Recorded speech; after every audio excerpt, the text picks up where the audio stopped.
Welcome, ladies and gentlemen, to another episode of the Pulse Podcast. I am your host, Big Mike. I am here live, ready to go after a wild, exciting week in sports, and we are here to recap it.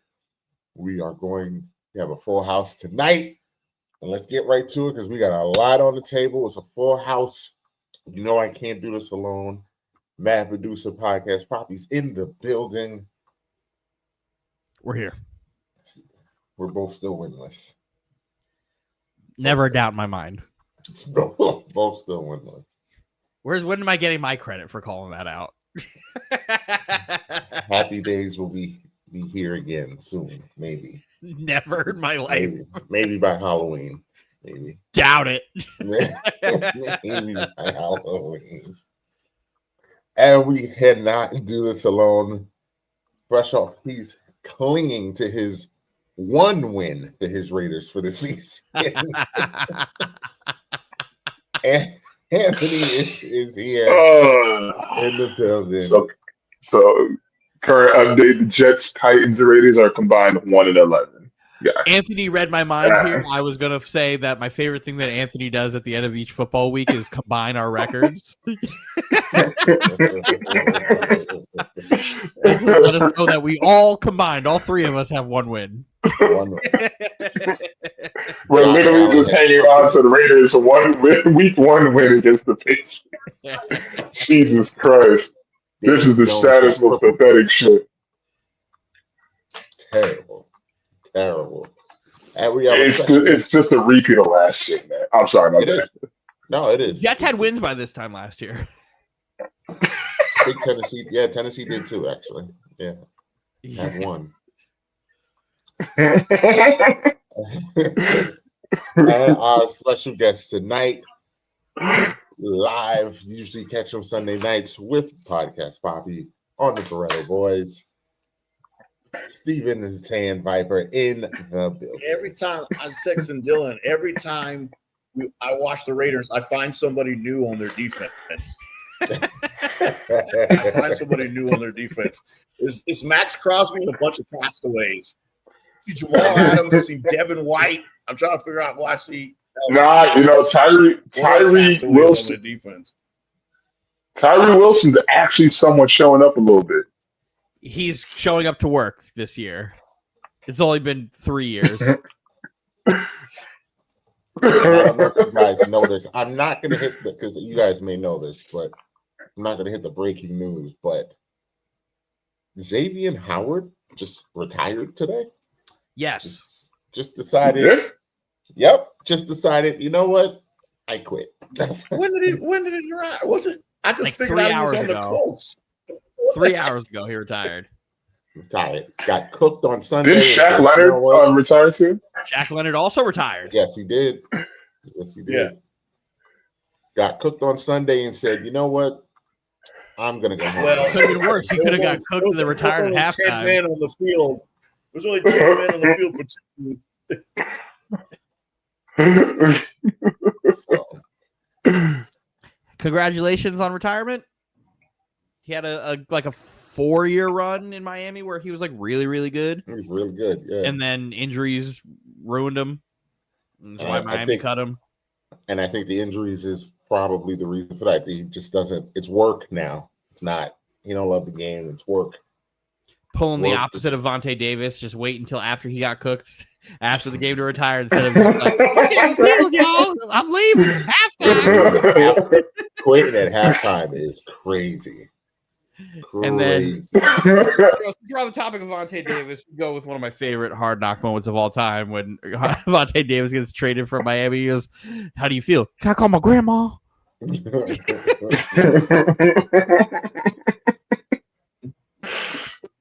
Just interesting. But yeah, let's get into it. We will actually still start with the football recap last week. Again, what we figured would be the game of the week turned out to be the game of the week. Eagles, Bucks. This was a good game. Baker's really good. I disagree with that. But Baker's I think the Cowboys Packers was game of the week. Yes. Yeah, that. Yeah, you know what? Okay, I can see that. That was. I wasn't even expecting that. That was an extremely good game right there. Like Dak was fucking fantastic. He was.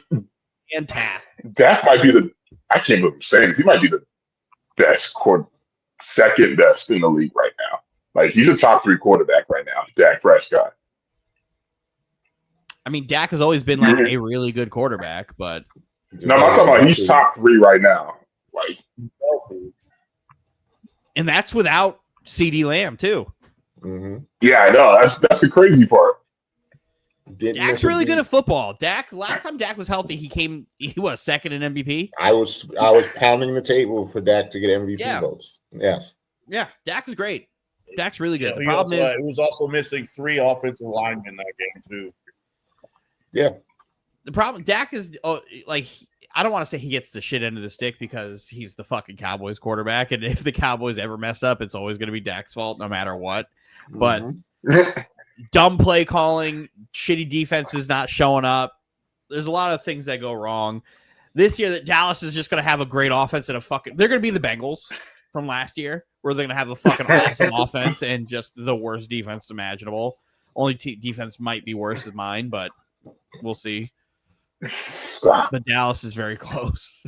Dallas is the worst defense in football. I know, and that's the worst defense I've seen in a while. Didn't they literally bench Diggs because he couldn't stop getting cooked? Steven. I don't know. But that defense is atrocious. Did they really bench Diggs because he was getting cooked, or was he? The problem is they lost. They lost the defensive coach. They lost Al Harris. Al Harris fucking broke things down for them. He was the main thing to say. He was the secondaries coach, and also he was the play caller on the field when what's his name was defense coordinator because he was in the booth. And Al Harris broke things down. These guys when they line up, they all look lost when they're playing the zone. But the Eberflus is an idiot because in order to play that zone, you have to have a pass rush. And you traded that guy away. And he made a game-saving play from them losing. Clowney's old. And that was like his first game. The rookie's undersized. The two people, they lost to Marcus Lawrence to Seattle. And you still have Michael Parsons. Well, Michael Parsons frees everybody up. He's going, and sometimes they line him up. Sometimes they line him up in the middle, and somebody gets outside, and they're lost in blocking because they're like, oh shit, he's in the A gap, and then somebody gets a sack. Now you don't have that privilege. There's nobody getting pressure, and you want to play that zone. You can't if you ain't got a pass rush in less than 3 seconds. 500-yard days are happening. Don't care how good your DBs are. If they have to cover for fucking 5 seconds or longer, it's gonna be a long day. No DB can cover for that much time. If you're not getting that's asking a lot. Because then it's just schoolyard rules. Because routes aren't designed to be that long. And then it's just whatever you want to do now. Change direction, go back, come forward. Here. Run towards the court where the quarterback's still got the running. ball. What? I'm open. That was the Travis Kelce offense for fucking 3 years. He's like, I ran my route. Okay, now I'm not. And I'm open. Give me the ball. Touchdown. He doesn't run. They don't let him run Y option before. They let Noah Gray run it now, and he looks good. Okay, doesn't look bad though. Noah Gray is like for the we could go there, I guess, because we didn't really talk about it Sunday. We didn't go on Sunday. Noah Gray looks better than Travis Kelce out there. Noah Gray for the last 3 years has been quietly good though. No, I'm saying quietly good, not bad. Let me talk. All right. He's been really good as a compliment to Travis Kelce. But right now he seems like it's go ahead. Do you think? Yeah, because Kelce was the one that always run the Y option. Now it's Noah Gray running that. Kelsey don't run it that much no more. Washed. He can't run by people anymore. No. He can't run by people. So, if you can't run This is past just the him, last hurrah. and it's all set. But since we're talking about this, the end of this game. What was Green Bay? What exactly do we think? Do we think that that's on Jordan Love? Do we think it's miscommunication from the OC to Jordan Love? Because it's both. LaFleur's the OC. It's both because they got till the 15-second mark in the play clock to talk to the fucking quarterback. And then before communications is shut off. And so it's like, hey, spike the ball, spike the ball, spike the ball, spike the ball. All you gotta do is spike the ball or whatever.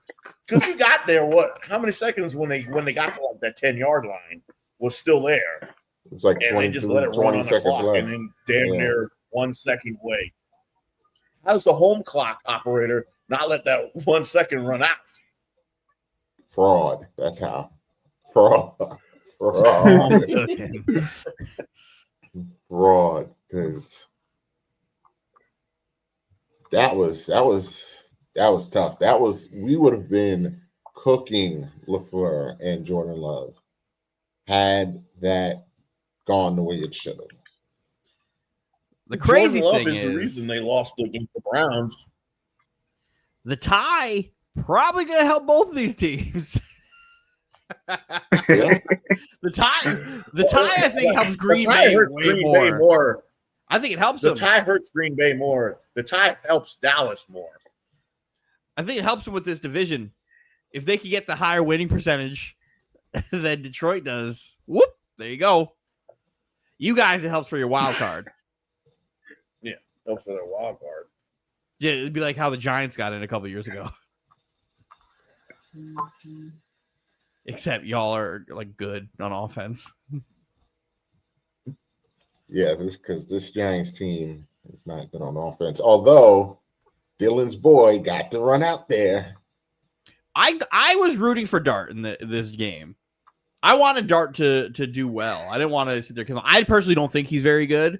I don't think he did a lot to show me that he's very good. After that first series, it was shut down. But boy, the Chargers, Joel Alt got hurt.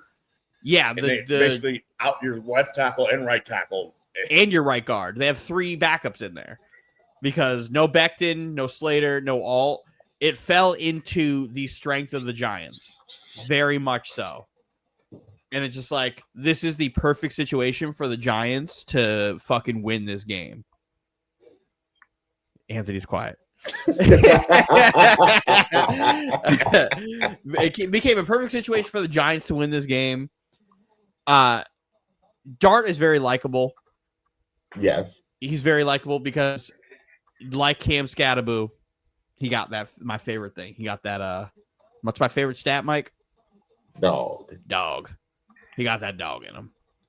And he showed it a few times. Also got a little bit stupid in him. Where he tried to flap with his throwing arm. And he pounded the ground and took him out because it looked like he had a concussion. Some bullshit.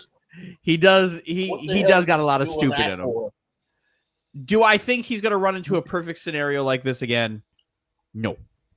This is just one of those things where it's like, I forgot the stat where it's like, oh, when a team makes a quarterback change or when a team fires a coach, they have a winning record or whatever the fuck it is all time. This is one of those situations. Granted. Well, he might have one next week. They got a good one this week. They got the Saints this week. They've got a chance. So they could win this game. 2 in a row for the Giants. But no Malik Neighbors is horrendous. Yeah. That injury, I saw real time him jumping and grabbing his knee immediately. And I was like, MetLife snipes again. The MetLife monster takes another one. The MetLife you are partially to blame, Dylan. You are partially to blame. Listen, I hate that 50%. Yes, because I hate that fucking turf. And the worst part about it is that they're going to rip it up for the World Cup. Yeah. And then not put it back. And then not put it back. like, if you are capable of putting grass down there next year, Woody and Mara don't want to put the money into it to have them really do it and to maintain it. The only reason they're not doing it, like the only reason they're doing it for the World Cup is because they're paying for it. Mm-hmm. You want to hear the injuries at MetLife? Let's go. Just lot. a couple years. Was it Malik Neighbors, Elijah Vera Tucker, Neighbors, Aaron Rodgers, Kyle Fuller, Darian Bevers, Marcus McCaffin, Sterling Shepard, Wanderlei Robinson, Blake Martinez, Jabril Peppers, Shane Lemieux, Rodarius Williams, T.J. Brunson, Jonathan Harrison, Matt Pert, Nick Bosa, Saquon Barkley, Odell Beckham Jr. Nick Bosa. Oh my God, that was fucking 5 years ago. Yeah, oh my God. And I'm pretty sure there's more. That was, I think that was Salah's first year as head coach. Some type of ankle injury. That was Salah's first year head coach. First play of the game, San Francisco took like a 75-yard run for a touchdown. Raheem Mostert. And I was fucking fuming. Ugh. Shout out to Nick Bosa. He's got a current knee injury. Wish you well, sir. He's out for the year. Yeah, out for the year. Good football player. Good football player.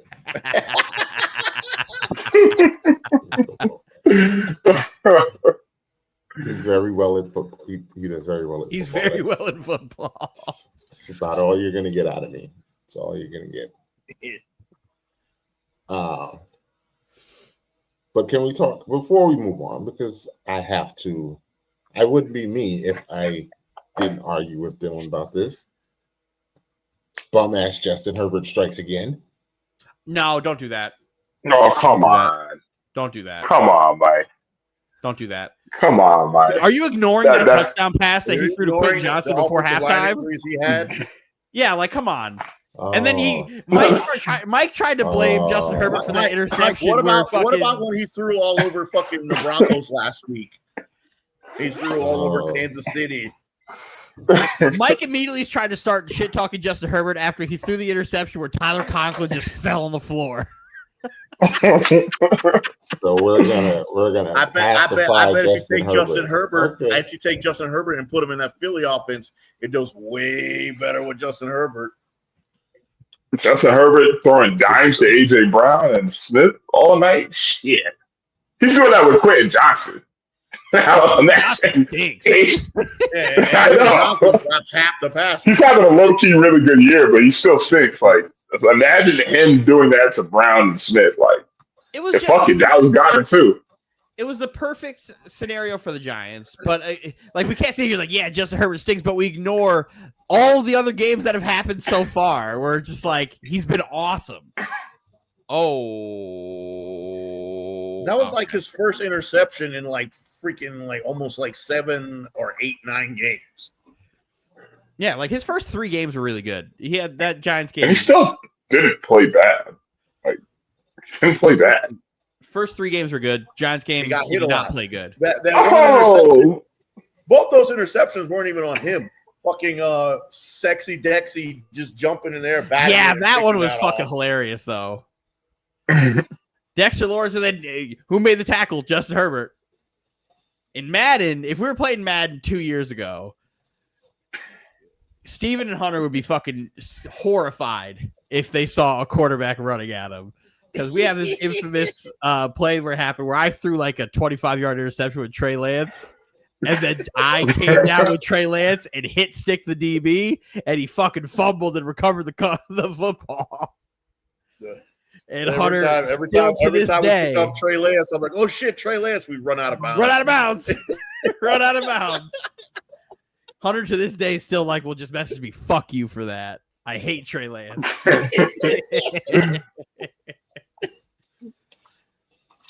We'll see how the rest of the season goes. Well, yeah, let's go see. We'll see how him without his offensive line fucking holds up. He's gonna end up like Joe Burrow. We're making it. Omarion Hampton's really good though. Yeah. See, I just want to highlight him. The thing about it is, like he went up. The Giants, the rest of the Giants' defense is terrible.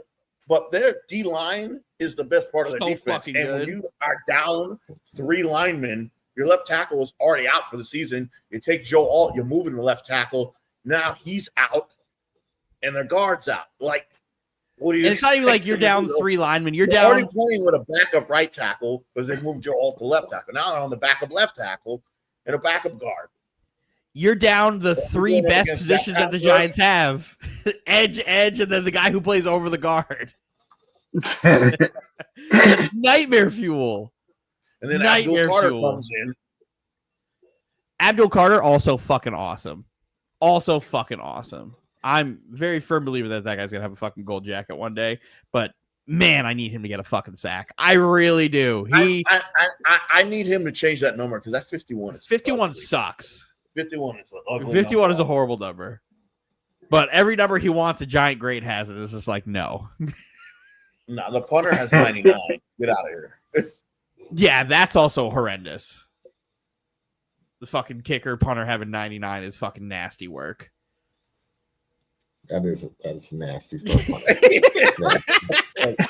think Abdul Carter leads all rookies in pressures without the sacks, and I'm just like, God, I just need him to fucking get a couple, man. I really like him. He's got to break through. He's getting there this fucking late. That's the problem. The wall. It's the rookie wall. It's you get that sack in college, and the NFL is different. He's gonna get it. You're gonna get there. Right. He's gonna keep doing it. He leads some pressures. Fucking there. He'll get him. We will get him. We like him. Bills won pretty easily. Jaguars beat the Niners in the Keep My Name Out of Your Mouth Bowl. Yeah, apparently Liam Cohen didn't like that Robert Saleh called him a legal cheater. Well, yeah. You do know I wouldn't like that either. The Jags defense is ready to play. Yeah, they are worlds ahead of where I thought they were. They're also number 1 in forcing turnovers. They're like 2 years ahead of where I thought they would be. Well, Brock Purdy was throwing these hospital balls. Like he threw one hospital ball to Christian McCaffrey. Christian McCaffrey had to jump for this ball that should not been fucking thrown that high. He couldn't reach it because he's short, so it bobbles and it goes into Devin Lloyd's hands. Devin Lloyd was right now defensive player of the year right now because he's balling. He had 2 interceptions last game against San Francisco. He's shutting everything down. He's forcing fumbles. Josh Hines. Brock Purdy got benched because he's injured again. But FYI, breaking moves. Brock Purdy's out with another injury. Well, it's not just him. It's Brock Purdy, Ricky Pearsall, and Juwan Jennings. They're all out tomorrow. Yeah, that's rough. And no George Kittle too. It's like fuck. Yeah, what the hell are they throwing it to? McCaffrey. McCaffrey with a leading rusher every season. Probably get hurt that game, or they'll sit him out. He's probably gonna be like 20 rushes, 20 targets. He might break the Brandon Marshall record for catches in a game. The backup tight end for San Francisco, Tonjes, has been doing good. So there might be a. That's the craziest part where McCaffrey's like the lone skill player who's like still healthy. What world is that on that 49ers team? Jeez. Don't speak that out too loud in the world. The universe might hear you. If Tonjes keeps it up, George Kittle might not be in the team next year. Maybe. I mean, he's getting up there and he's got paid too, so they might have to dump some salary with that Purdy contract. When is that Purdy contract going to effect? Next year. Oh, next year. Oh, okay. Oh God, why did they pay Purdy? Do we like? I know you ain't Mac Jones, but you're not going to sit here and tell me he hasn't looked better than Purdy. That last game Mac Jones played, he was fucking awful. Yeah, he was bad. He was not good. No, he wasn't, Dylan. We went through this shit already. No, he wasn't, Dylan. He absolutely wasn't. He was awful. That second game, he was absolutely not good. No, he wasn't. But that's why we don't judge guys off of 1 or 2 games. We judge them based off their body of work and their career. Mac Jones stinks. All right, go ahead, Mike. I was just going to say, like, love or hate the Saleh Liam Cohen post-game scuffle. Oh, we love that shit. Love to get your team fired up. They see that shit. Your coaches want to get in there. Keep my name out your mouth. We love that shit. Wow. Sneaky top 5 defense Jags have. Sneaky. Shout out to them. Yeah, speaking of the Jags for 1 second, how do you feel about Travis Hunter so far? Do you feel like he should just stay on one side of the ball, or I'm not sure how much this whole it's the combination of they have Shane Waldron as their pass game coordinator, so that's why all the receivers suck right now. Look what's happened to Brian Thomas Jr. The Shane Waldron effect has happened to him. I also just don't like the idea. Like, the idea of playing both sides is so cool, but at the same time, in actuality, when they play it by ear, based off of like who they're playing or what they're doing, I just don't really understand how that benefits him, like, at all. Like, I feel like he should predominantly be a wide receiver right now because the rest of the defense is working really well. Yeah, the defense really doesn't need him. He gets on there. Yeah. Limited snaps he has, because they got Jordan Lewis, the sneaky free agent steal, who's a freaking slot corner who's shutting everything down. So, like, I don't get what's the point of having him there. Like, I made this point before they drafted him, or anybody drafted him. I was like, if he gets hurt, you lose 2 players. And you don't really use him on defense that much right now. Like, could that change later on? Yeah, but how effective is he truly going to be? Well, so the Jags also lead the league in drops. So, like, you could probably use him more to help get Brian Thomas Jr., like, easier looks. Good looks, yeah. Maybe he'll stop pussyfooting around the middle of the field. Well, that's also Shane Waldron's route tree. Shane Waldron's route tree only has like 4 or 5 routes. Love sending this awesome wide receiver across the middle to try to get a hospital ball. Because they also got you need more Travis Hunter and less Dimey Brown. Dimey Brown just stinks. And you wonder why your team leads the league in drops. Dimey Brown has dropped like 2 touchdowns this season. And then wide open hit him in the chest. All right. Well, did you see that, Dylan? I got it. All right. Good for him. Good for him. At the buzzer. Asshole. He's gonna get hooked up. Ravens Chiefs. Are the Ravens in trouble? I was going to ask this question for whoever lost this game. Ravens lost this game. Also lost Lamar. Also lost Matabuke. Also lost Roquan Smith. Yeah. Like, the Ravens are in trouble just because everybody is just dead. The Chiefs, I knew were going to be all right because they were getting the receivers back. Look who came back. Worthy came back and just completely changed the game. You had to worry about covering the motherfucker downfield, opening it up for everybody. Worthy came back. Now Hollywood Brown's playing well. And then what week are we on? Rashee Rice coming back in like a couple more weeks. Next week. It's only 6-week suspension. The Ravens, something's been off because Lamar hasn't been able to break the game the last 2 games. When he's getting out, he's not running down the field. Like, he's even with that, like, I think this is the first week where Lamar really had a bad game. Every other game, they didn't lose because of Lamar. Yeah, well, I'm saying, like, he's not breaking contain. Like, when he's back to pass and he's running around, breaks contain, and he runs 10, 12 yards down the field. He's not making it to the line of scrimmage no more. They're sacking him now. Those are sacks. They're also spying the fuck out of him a lot.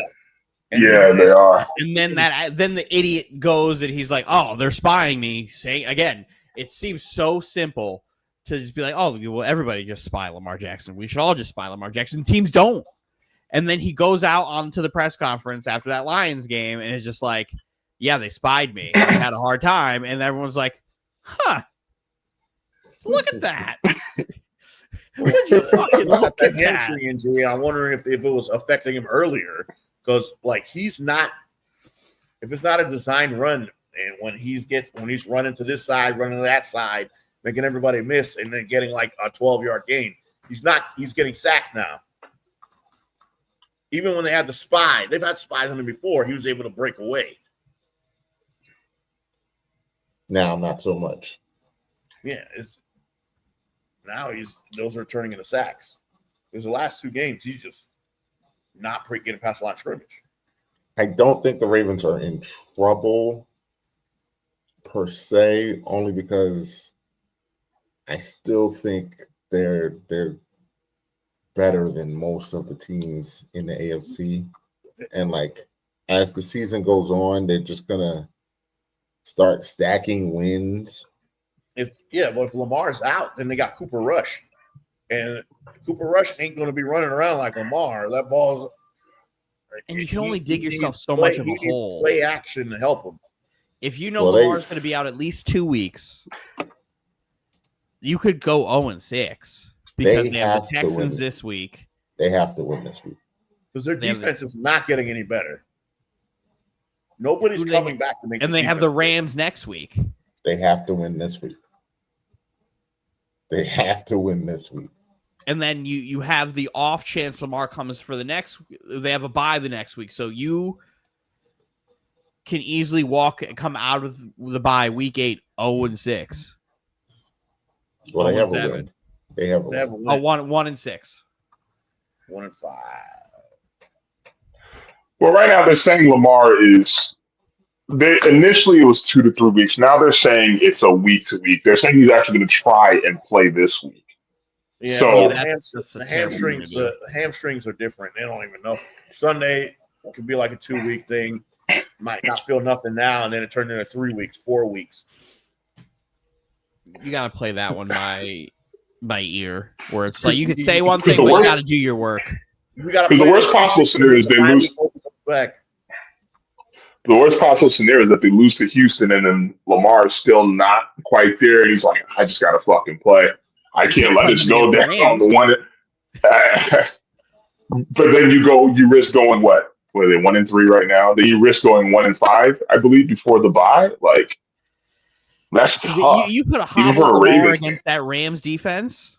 Might have to. Season's over. If they go a hobble Lamar is still better than a healthy Cooper Rush. Yeah, but then it's the got to look out for myself situation where it's like, am I really going to put myself into this position with this team where we're going to be in a really bad spot? Well, we've seen Cooper Rush win games. If you're only going to give him 2 games, he can do it. But it's the defense is the problem. Yes.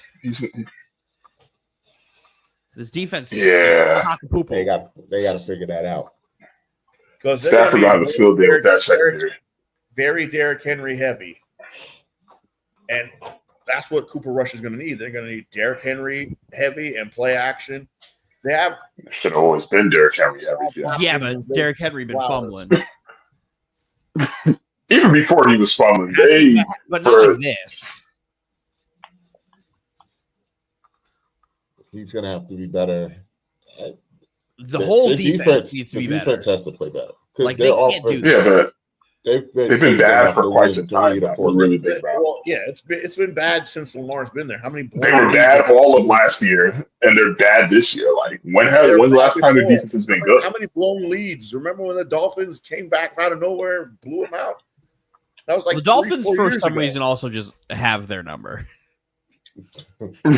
That's just Harbaugh sees Coach Mike in his nightmares. Yeah, fucking Harbaugh. Them aviator sunglasses. It's all he sees in his nightmares.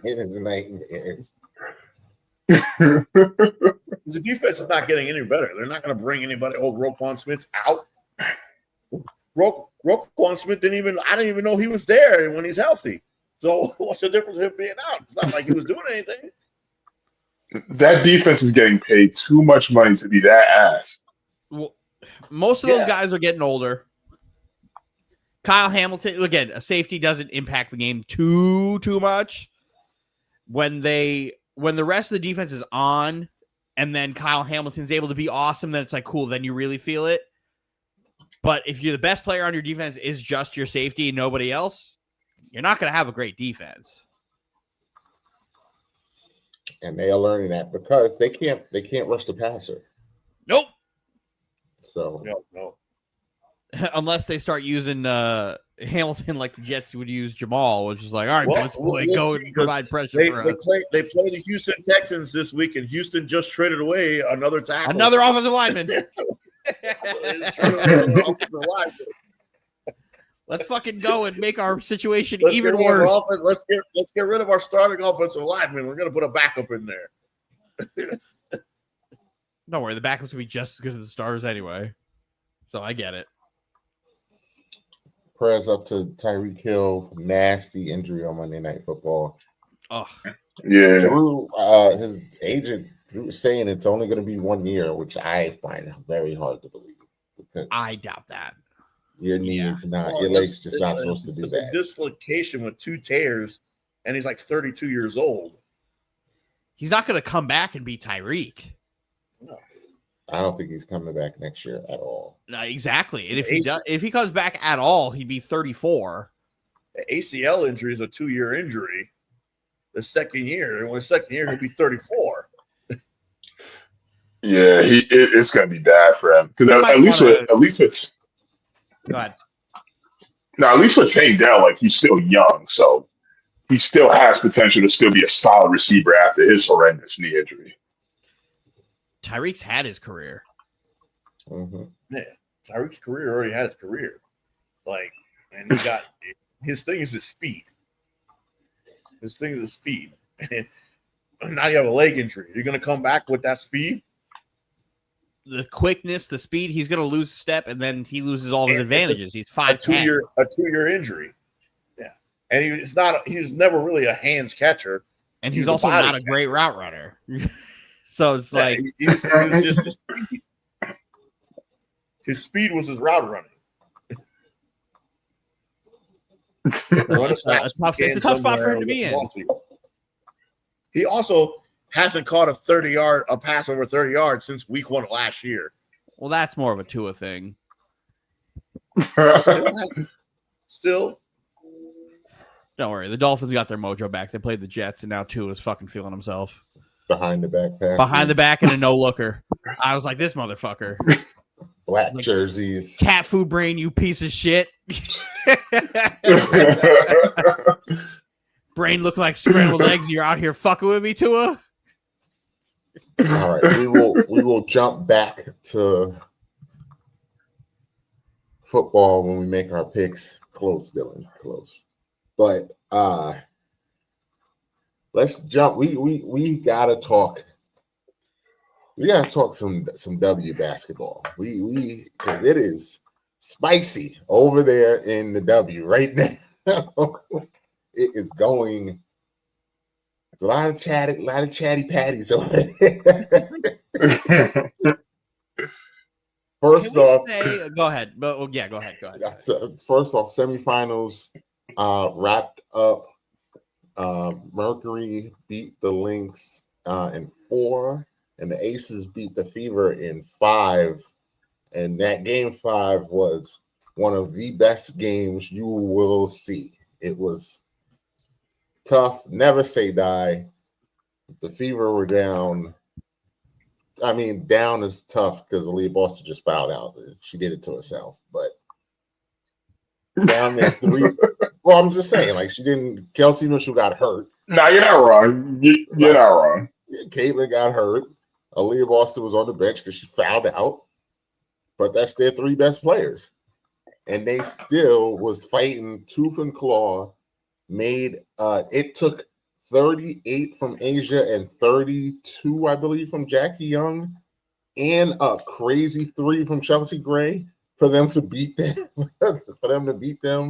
And move on to the finals to face the Mercury, which the finals are going to be very good. I know you guys out there, you casuals, Anthony, don't realize how good this Phoenix Mercury team is. But this Phoenix Mercury team is really good. And they have this girl on there. Her name is Alyssa Thomas. And I've been saying this since this show started. She's one of the best players I've ever seen. Instantly, for context, Anthony, when you was praising Caitlin Clark, What was the second name I said? What was the first thing I said about her first game against Connecticut? She's never played anyone as good as Alyssa Thomas ever in her life. She did, and at no point in her life has she ever been better at basketball than Alyssa Thomas. No disrespect. It's just how good Alyssa Thomas is.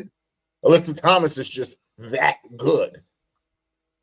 And if you remember a couple weeks ago when we were arguing MVP, it was Asia, Fee, and Alyssa Thomas.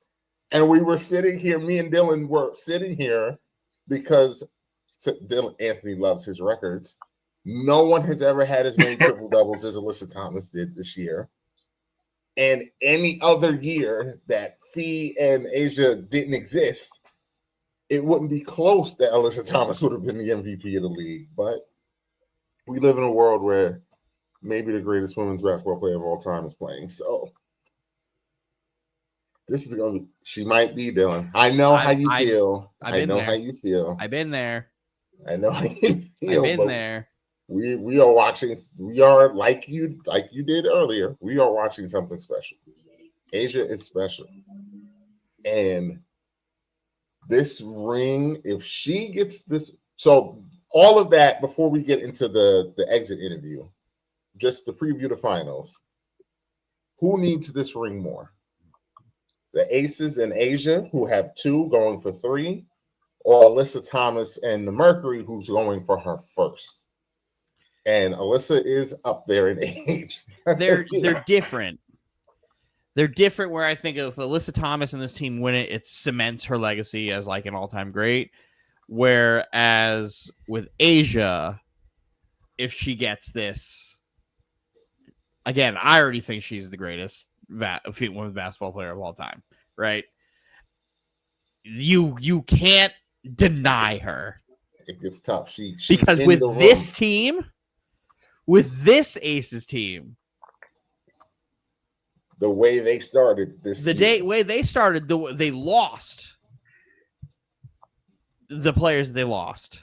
She's in the room with Maya, Candace, Swoops, Coop. She might be in the room. No, she needs to win. Maya's got 4.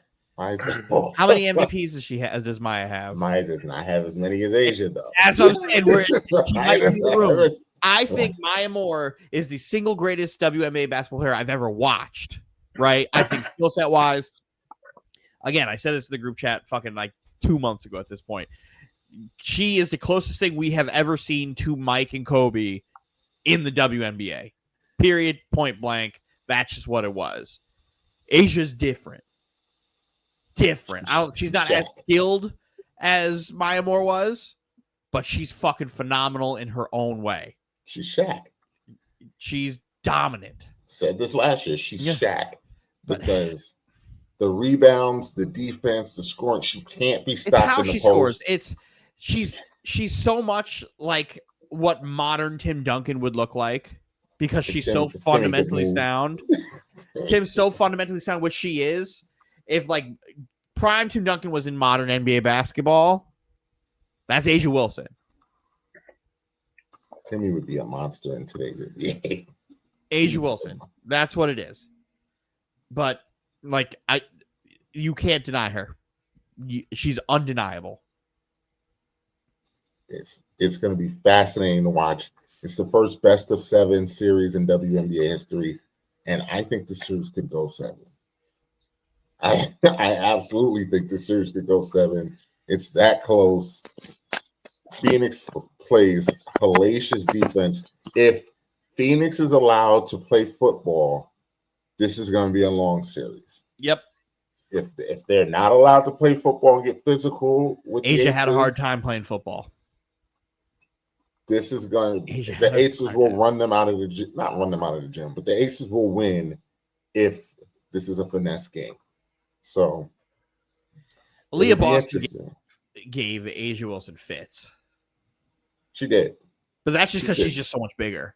She's a lot bigger, and I found her doppelganger, and it's Joel Embiid. That's what it is. That's who Aaliyah Boston is. She's That's still good. That's good. Uber talented, uber physical, kind of dirty. Oh, She's in the mud. I wouldn't say she's dirty, but she's in the mud. Oh, She's in the mud. And that's exactly because I'm not trying to shit on this lady. She hasn't done anything yet. But like when it gets to that type of level of play, Caitlin Clark doesn't play well in that.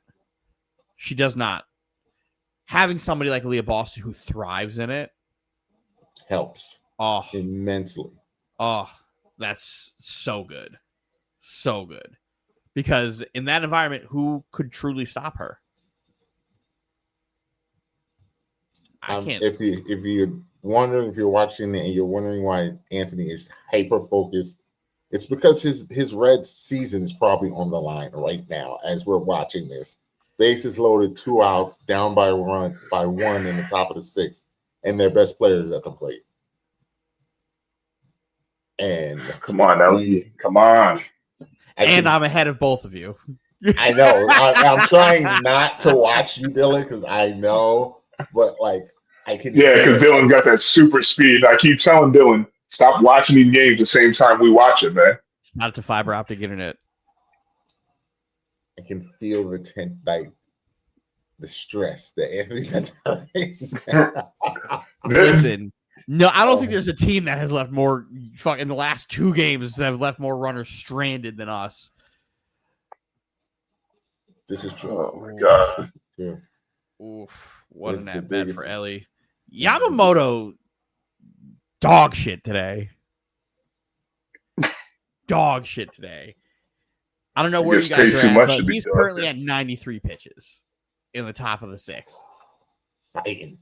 93 pitches. Fighting, Dylan.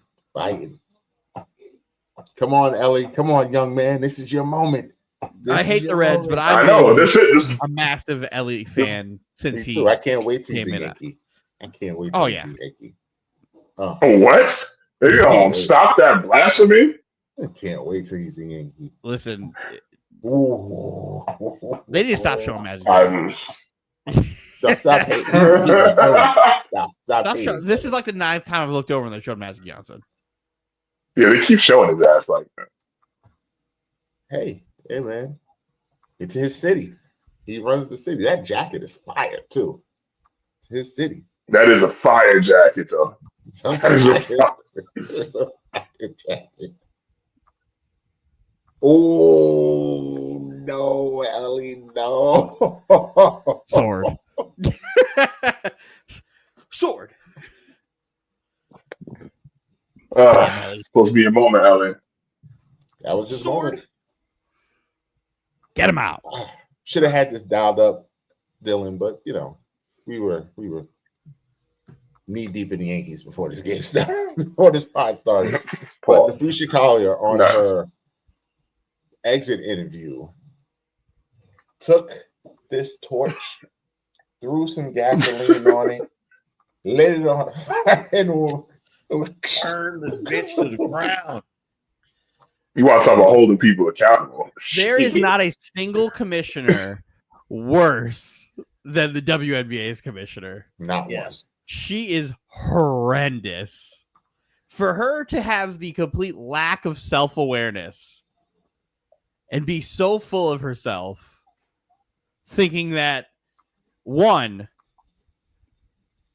you can't say Caitlin Clark should be grateful to be in the WNBA. The WNBA should be grateful that Caitlin Clark decided to play in the WNBA. It did not go overseas. Number one. Granted, again, the growth of the WNBA is not organic, right? It is completely manufactured by Caitlin Clark in the eyes that she brings alone. When Caitlin Clark does not play, those eyes are gone. So it is not organic. So she cannot take credit for that, which she's trying to do with that statement. 2, the TV rights deal that I got for you. You didn't do a thing.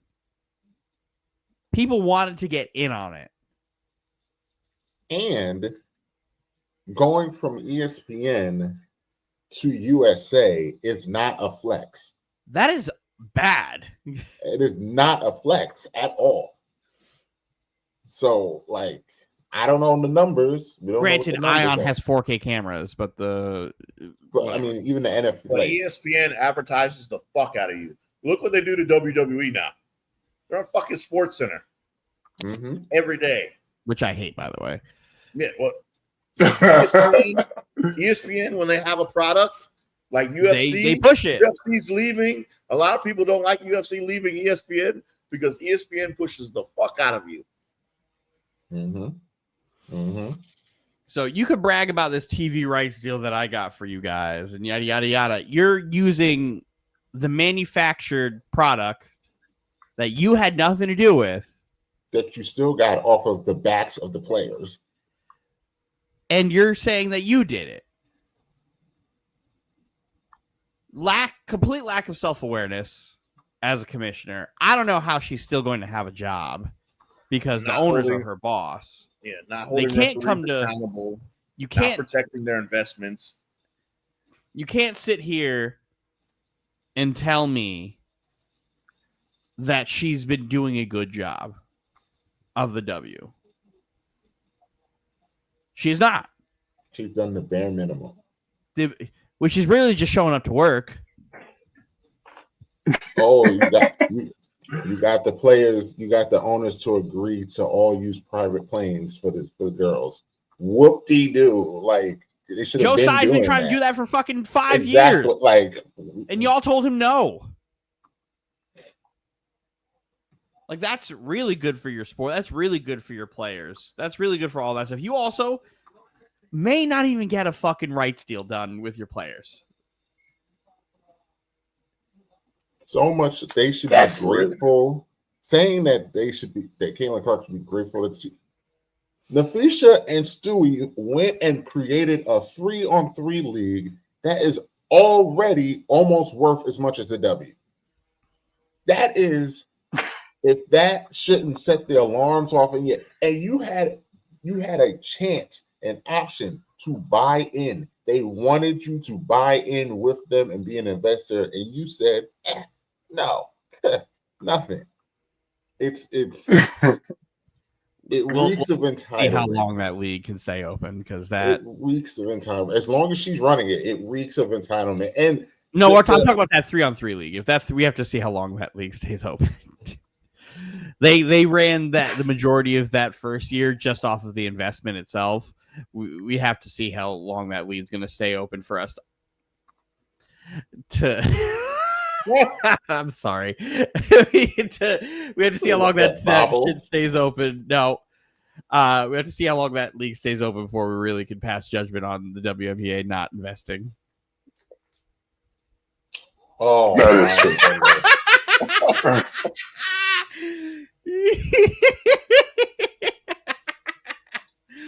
that now you know why I did that. Like I was like, and just the how could you say that about Caitlin Clark to Nafisha Cobb? She is the president of the Players Union, and think that she's not going to tell Caitlin Clark that, like, or the world, like, why would you give her that ammo? Like, this is amateur hour. Adam if Silver anything is would going never to bring Caitlin Clark and the league closer together, it's this. This is what's going to do it. This at the end of the season, Halloween. Yes, at the end of Halloween. They're going into negotiations. The owner's gonna get bye. You gotta go. There's gonna be a lockout. There will be. Gonna be a lockout. There absolutely is gonna be a lockout. I was hoping I knew it was a good chance, but there's no doubt in my mind now. There's absolutely gonna be a lockout, and I'm rooting for it. Well, I'm rooting for it too, for them to get what they deserve, but I'm rooting for the failure of the commissioner. Yeah. I want everything bad that can happen to a commissioner to happen to her. because the complete lack of awareness. I'm not a Caitlin Clark person, but this is going to push the league and her together. It's going to be good for the league for this. Like, we finally have something the players are going to stick up for her for. Because that's just because they protect their own in these situations. Asinine. Good. You know it's bad. Like I said in the chat, when I had to come to Caitlin Clark's defense, like, what are you talking about, lady? Like, come on now.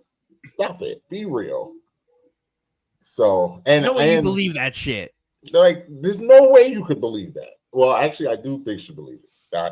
She does. I do believe she believes it. But telling her that only losers complain about the refs, like, where do you get off? But you can't say that to her, though. You can't say that to her, Dylan. I say it. You cannot say that to her. The commissioner can't say that. You can't say that. But I say it. I can't. I'll back up on that one. I'm the king of calling that loser shit. I literally said Rick Carlisle's a fucking loser after he complained about the fucking the refs blowing the whistle. Called him a fucking loser on this pod live. A fucking loser. So I can't back away on that one. That's a stance I have to stand firm on. And also, I'm a Liberty fan, so it didn't bother me. But wearing a New York City dress to Game 5 of the finals last that year, was terrible. That's not like, come on. And then for the Liberty to win the way they won, and like, she's got to go. She's the worst commissioner. Doing too much. Too much dip on the chip. She's doing way too much. Dancing to hand out the trophies, like. Oh yeah. Anthony. It was a good ride. Oh, they didn't get Ohtani out this time. They didn't give up any home runs. The dam didn't break. The Dodgers are just too loaded. They're just too fucking loaded. Welcome to my fucking world. Imagine that. Imagine who was saying it's that. Like every other person at bat is like really good. It's like really good. 3 MVPs on their team. It's almost like their lineup top to bottom is really fucking good. Like, that's what $400 million payroll gets you. Run a World Series with their best player not playing good. Comfortably not playing good. Like, and now he is playing good. Now he's playing good. It's even scarier. I don't want to. But it's also one series. So I don't want to kick you while you're down, Anthony, but Ohtani's not getting no credit for beating up on the Reds. To be fair, yes, all the credit in the world for yesterday because he just fucking picked up the. I mean, the game started and Ohtani went boom. He literally picked up the Reds organization and was like, my child. I don't know what y'all think this playoff stuff is about, but let me show you. Boom. But look, like the Dodgers aren't even taking this game seriously. Like they're not taking it seriously. How did that man get that dog in the ballpark? It's a service dog. It better be. Oh yeah, Mike. It better be. Oh, it's in LA. It's at Dodger Stadium. Yeah. They allow the dog. It's a service dog. It says service on the leash. They do. They walk Freddie. Yeah, so the other guy can hit a home run. Like, what the fuck? Intentionally walk Freddie. They load the bases for Teoscar Hernandez. Didn't he belt like 2 home runs the last game? It's got the disaster and all. Didn't he hit a home run in this game? No, he's 0 for 3 this game. Oh, so it was yesterday. Okay. Yeah, this dog is so fucking good. It's so fucking good. The only thing that's fucking them up is their pitching. That's the only thing that really fucks them up. Yeah, because sometimes you can get them with the pitching. But even remember last year, they were down like 6-7 runs. The Mets couldn't even hold them. Oh, yeah, the damn bro. Yeah, the damn bro. I like that Anthony can finally see it from our lens where it's just like, man, this Dodger team's really fucking good. It's like a fucking. Nah, I saw this yesterday, and I'm just seeing it again. It's like they don't have a like. Can we get like a mediocre guy at bat so we can get another out? Like it's like everyone. No, it's like everyone who keeps stepping up to the plate is just like fuck. That's why it's like I give so much credit to the Yankee team last year for them even competing in all of the games that they were in. Where it's like this team is just too fucking good. Like this team is why a salary cap is needed, but then I don't want it. I don't want a salary cap. But it's like you're literally facing an all-star team right now. Like every single person is just really fucking good. Mookie is 3 years removed from an MVP. Freddie Freeman's 4 or 5 years removed from an MVP. Otani is going to be a 2-time MVP with the Dodgers. And granted, our pitching's bad. Snell has a Cy Young in the last 3 years. Kershaw has a Cy Young. Yeah, but Kershaw's dog shit. But still, like their whole staff is good. But this is what happens. They've built a farm system for a decade that got them to where this point is, where they can just trade away guys. And then they have $1 zillion. So yeah, that's the most important thing. They could just go the bazillion dollars. Mike, imagine having a gazillionaire owner who's willing to spend money. Doesn't always work though. Look at the Mets. Well, the thing with the Mets is, I said it yesterday, Cohen did not address pitching at all. And I said that when the season started. Was Anthony for the first half of the season was like, oh, they're pitching. Boy, did their pitching come down to the fucking it come back down to earth. It came down to fucking earth. The Clay Holmes project really worked out for them. He met his fucking innings limit fucking in July. And now they're going to lose their best reliever. They're going to lose their best hitter. Like they're the Mets over the next 3 to 4 years going to be very interesting. Very interesting because the money can be spent, but the Yankees pinstripes are heavy, and so are the Mets. Because no team embodies little brother more than them. And their fan base is very toxic. Very toxic. So no matter how good of a year Soto had statistically, Mets fans are still very mad at him right now. Mm-hmm. Because he didn't have many timely hits, many timely RBIs. They blame a lot of their losing on the beginning half of the season on him.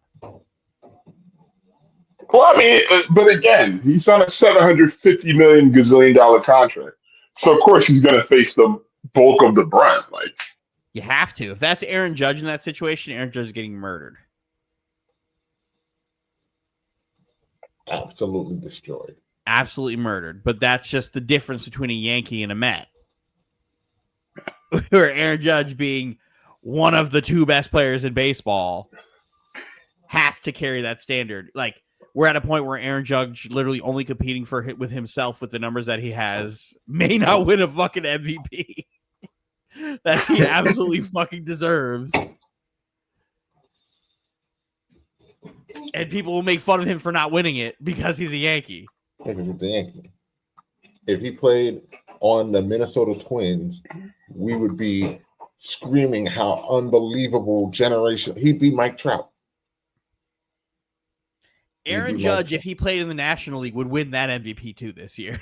Just saying. He would. He would beat Otani out for it. If they did a combined MVP, Judge would win both. But Kyle Raleigh's a catcher. He's a catcher, so give it to him. Catcher. He didn't start every game at catcher, Mike, just so you know. I know. Okay. But Dylan, he didn't allow a passed ball this season, so he's also not even a top 5 catcher defensively this year. But he didn't allow a pass. But he had a platinum glove last year. He also hit fucking 240. You can't fucking be an MVP and hit 240. So annoying. You gotta have to sit here and have this fucking dickhead end up winning MVP or co-MVP. Aaron Judge has to share a fucking co-MVP with this guy. This will be the second time Aaron Judge was robbed of a fucking MVP. Because Altuve, absolutely. That Altuve MVP still to this day, I will fucking hurt somebody over because this there is that race in thing, reverse. This is that race again. Not a single thing Altuve did better than Judge. Not a single fucking thing with that midget fucking won. God damn. Narrative. Judge is fucking like second or third year in the league already was just like no, that was his rookie year. No, this is the year after. That year didn't count as his rookie. Oh, yeah, that's stupid. Yeah. Okay. Yeah, his first full year on in the bigs, he was that. Just ridiculous. Better, literally everything. Lost to that dude who's 5'4". Fucking turd. Well, the bases are loaded again. Yeah, I know. I can see. I mean, it's already a 5-run lead, but this dam is very much so broken. Leaky. It's leaky. Do we get like the rest of the Red staff, or when do they put like a player on the mound? Well, are they going to put a player on the mound? No, it's the playoffs. They can't go out like that. You know who will put a player on the mound? Who? The Dodgers. I was going to say Dan Campbell. I was going to say, what player they put on the mound? My guy, Kike Hernandez. He loves being out there. They just going to let somebody go out there and just get work. Oh, Kike, what you swinging at? Kike going to try to get people to fucking strike out, too. He goes out there trying to strike people out. He's been working on his curveball.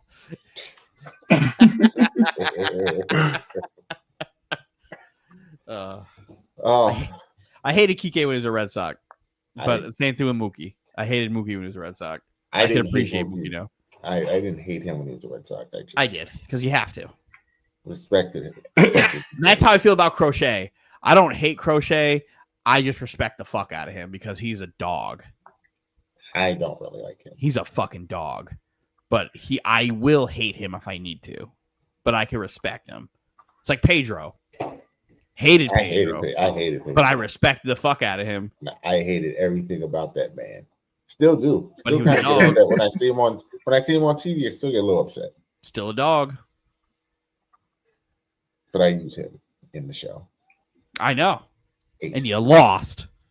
Because I pulled a boom. Because you fucking pulled him. Because I pulled a boom. Dork. I pulled a boom. The second you pulled the guy who was throwing 103 fastball and then a 73-mile-an-hour changeup had me fucked up. You pulled him. I was like, yes. Yes. So, but Yankees win. In a thriller. I had to go silent in the chat because it was getting stressful over here. Mike, you know what would look great with my jersey? What would look great was my fucking Bad Bunny hat that Roz was supposed to give to me this weekend, but the asshole forgot it. He forgot it. ¿Dónde está, Roz? ¿Dónde está? Yo no sé. You forgot my fucking hat? Yo no sé. He sat there, we're chilling. He's like, Dylan, you're gonna be mad at me. And I'm like, okay. He goes, we'll talk about it later. Like, okay, cool. I sit there for 2 minutes, tapped him on the shoulder. You forgot my hat, didn't you? And then Roz and his lovely wife are sitting there like, we're sorry. That's why when they announced Bad Bunny was the fucking Super Bowl, I was just like, oh, maybe I'll have my hat by then. Maybe I'll have my fucking hat. Maybe. We'll see how it goes. Excuse me. My goodness. But yeah. Fire Aaron Boone. Please fire Aaron Boone. Shout out to the Guardians for tying the series. Shout out to the Padres. That damn Manny Machado. Boy. If he only played every single wild card series is tough. If he played in a major market, boy, he would be. He had his chance. He had his chance because he is really good at baseball. He is really good at baseball. So yeah, that was when Hal was on his morality thing, where he was like, "Oh, Manny Machado's not a good person." Neither was A-Rod. Neither was A-Rod. Well, you still gave that man every contract under the fucking sun. Don't sit here and try to fucking do that to me. Hopefully, when we return next week, Yankees will be in the divisional series. I think against the Blue Jays. Yeah, against Toronto, which also scares me because Toronto just feast on our bullpen. So at least that's a longer series. I can't stand these 3-game series. Is the best of 5 or 7? I'd be forgetting. 5. Next round is 5. Okay. Yeah, so I gotta go to the 6. And yeah, I mean it'll be loud because they're gonna close the dome, but we don't care. It's gonna be loud as fuck up there, man. Let me tell you something about Toronto Blue Jays baseball history. They are also choke artists. Some so things you can't escape. So you know. Just like the Mets. The Mets found that out. Whole new regime, whole new everything. Still gonna Met. We brought back. Yeah, I just love them throwing these net jabs. It's just more so at you, Anthony, because you're like, oh, there's no way the fucking stink ass Marlins are gonna beat the Mets. Cook them. And I said, man, the way the Mets are playing, the Marlins are just as good. So, I will forever respect the Marlins for that. For sitting there, like, you know what? We could play for the playoffs, but we really they were already like they was eliminated. Yeah, no, they were. Yeah, they were already. Before they were already eliminated. Before that last game they played in the prior series, they had if they won that game, all they had to do was win out, and they would have had a chance. But they lost that game, and then they were eliminated. They decided to sit Sandy Alcantara from that game to pitch against the Mets. Yes. Yep. But they still came to play against the Mets this last. Well, weekend. they sat him that game to pitch him against the Mets because he is unbelievable against them, and he pitched a masterclass, and then they ended up winning the series. Love to see it. Oh, we love that. Shout out to the Marlins.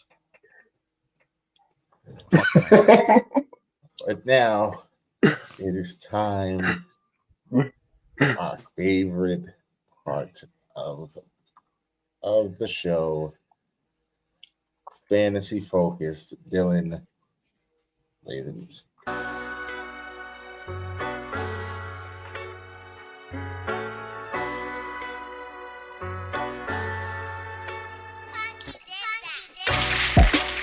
Okay, bring it up. Bam. We are here. Your favorite segment, my favorite segment, the world's favorite segment, our weekly confidence picks. As you can see, a lot of red. It's a lot of red. A whole lot of red. A lot of red. Boy, Anthony has been on quite a streak over the last couple weeks. Where, boy, nothing has really looked those fucking embarrassments known as a football team titan. Listen, you back-to-back weeks. Not great going with Raiders in week 3 and Titans in week 3. Well, to be fair, I mean, again, I'm not going to fault myself for picking my team against the Commanders team without the starting quarterback. I feel confident about that pick. Like, you had to be guilted into that pick. Not really. Like you did mention it. You did mention it, but then I looked at it, I'm like, okay, they don't have Jaden Daniels playing. Like, all right, I think that's a game we should win. So it's not like I needed to be super bribed into picking that. Like Washington had Geno playing for him. Yeah, exactly. I wasn't forewarned about Geno's love obsession with throwing to the other team this season. Apparently, it's this new style that he just made for himself this year that nobody just decided to tell me about. So. No, it's just the style of football he was playing his whole career before he got to Seattle.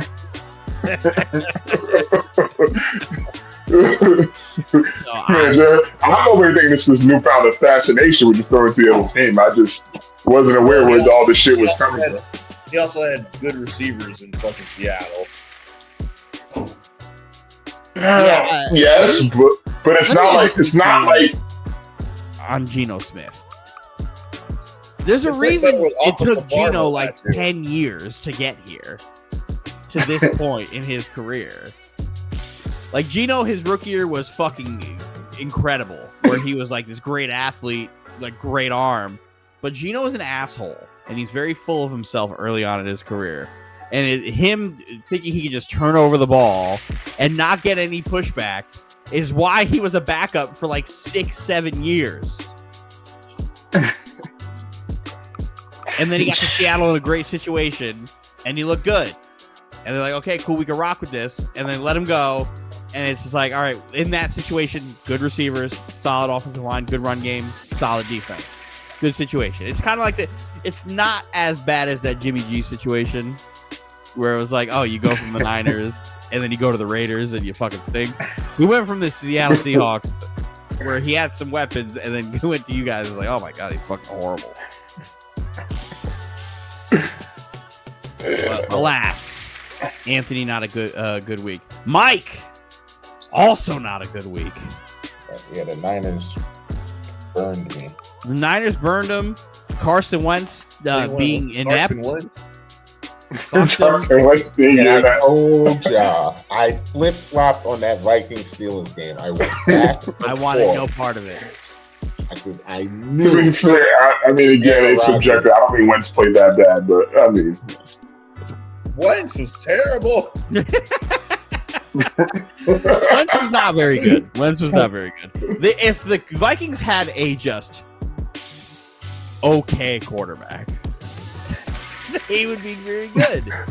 You know what's crazy? I'm not even confident with them against the Browns this week. I'm just gonna keep. Oh no! Spoiler alert! I'm staying away from that game.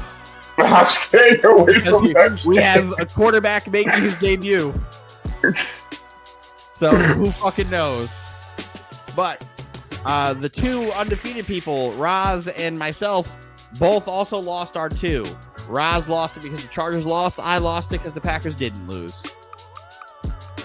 And so count me in the first person ever in a confidence pool to lose a game that he picks because a team tied.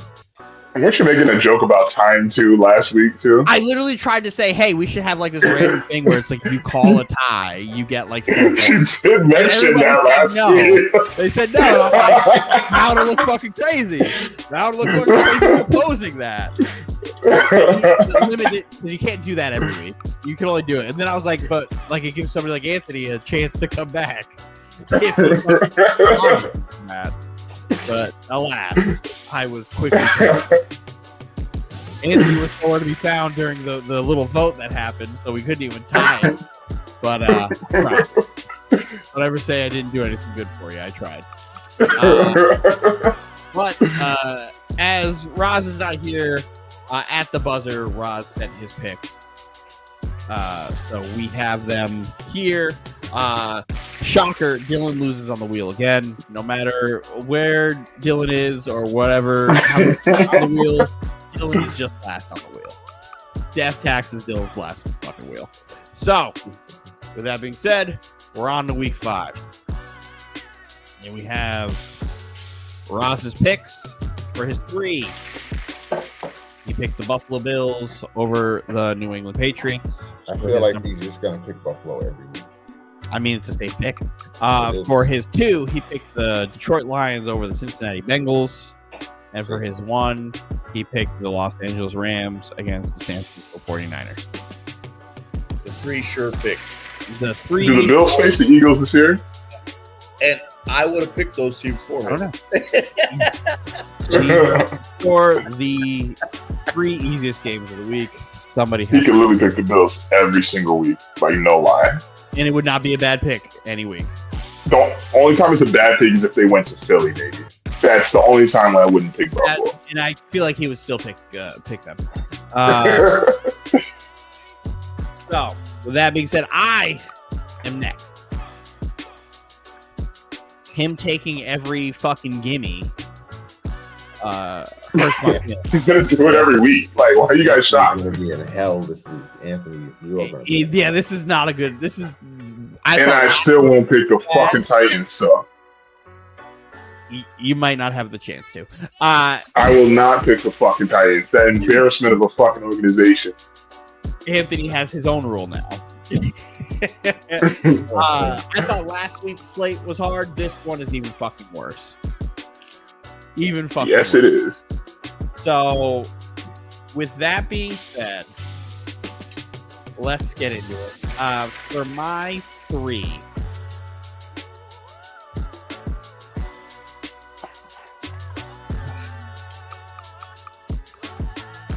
fuck. This might be the pick against the pod week for your boy. I'm gonna go with the Indianapolis Colts over the Las Vegas Raiders for my 3. Little bitch. You gonna put it under your name? Put it under your name? But surely for the fact that like Jonathan Taylor's a beast, the Colts defense is good. Gino gonna give that ball away. The Colts. Well, if Danny Turnover shows up again, because he only beats bad teams as a starter. This is a bad team. Whoa, Steven, hold up. He only beats bad teams. Are you saying you didn't play well against the Rams? Are you saying you didn't play well against the Rams? What about those 2 picks? Oh, that's not true. That's absolutely not true. You can't say He played good. only works well. Jonathan Taylor was dominating the Rams. Are we going to ignore the fact that he should have had a touchdown pass that got completely taken away from him? Well, unfortunately, that's not his problem.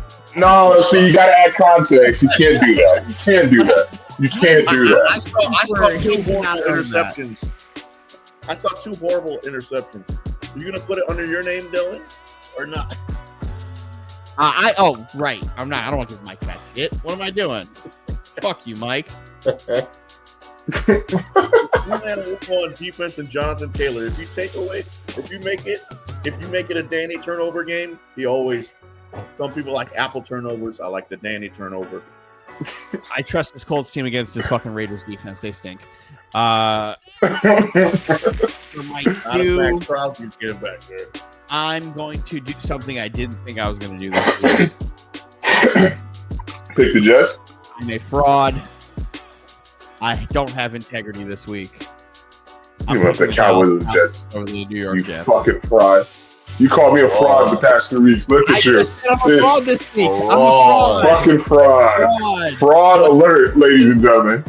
The Jets kicking his team while they're already down at 0-4. This fraud bastard.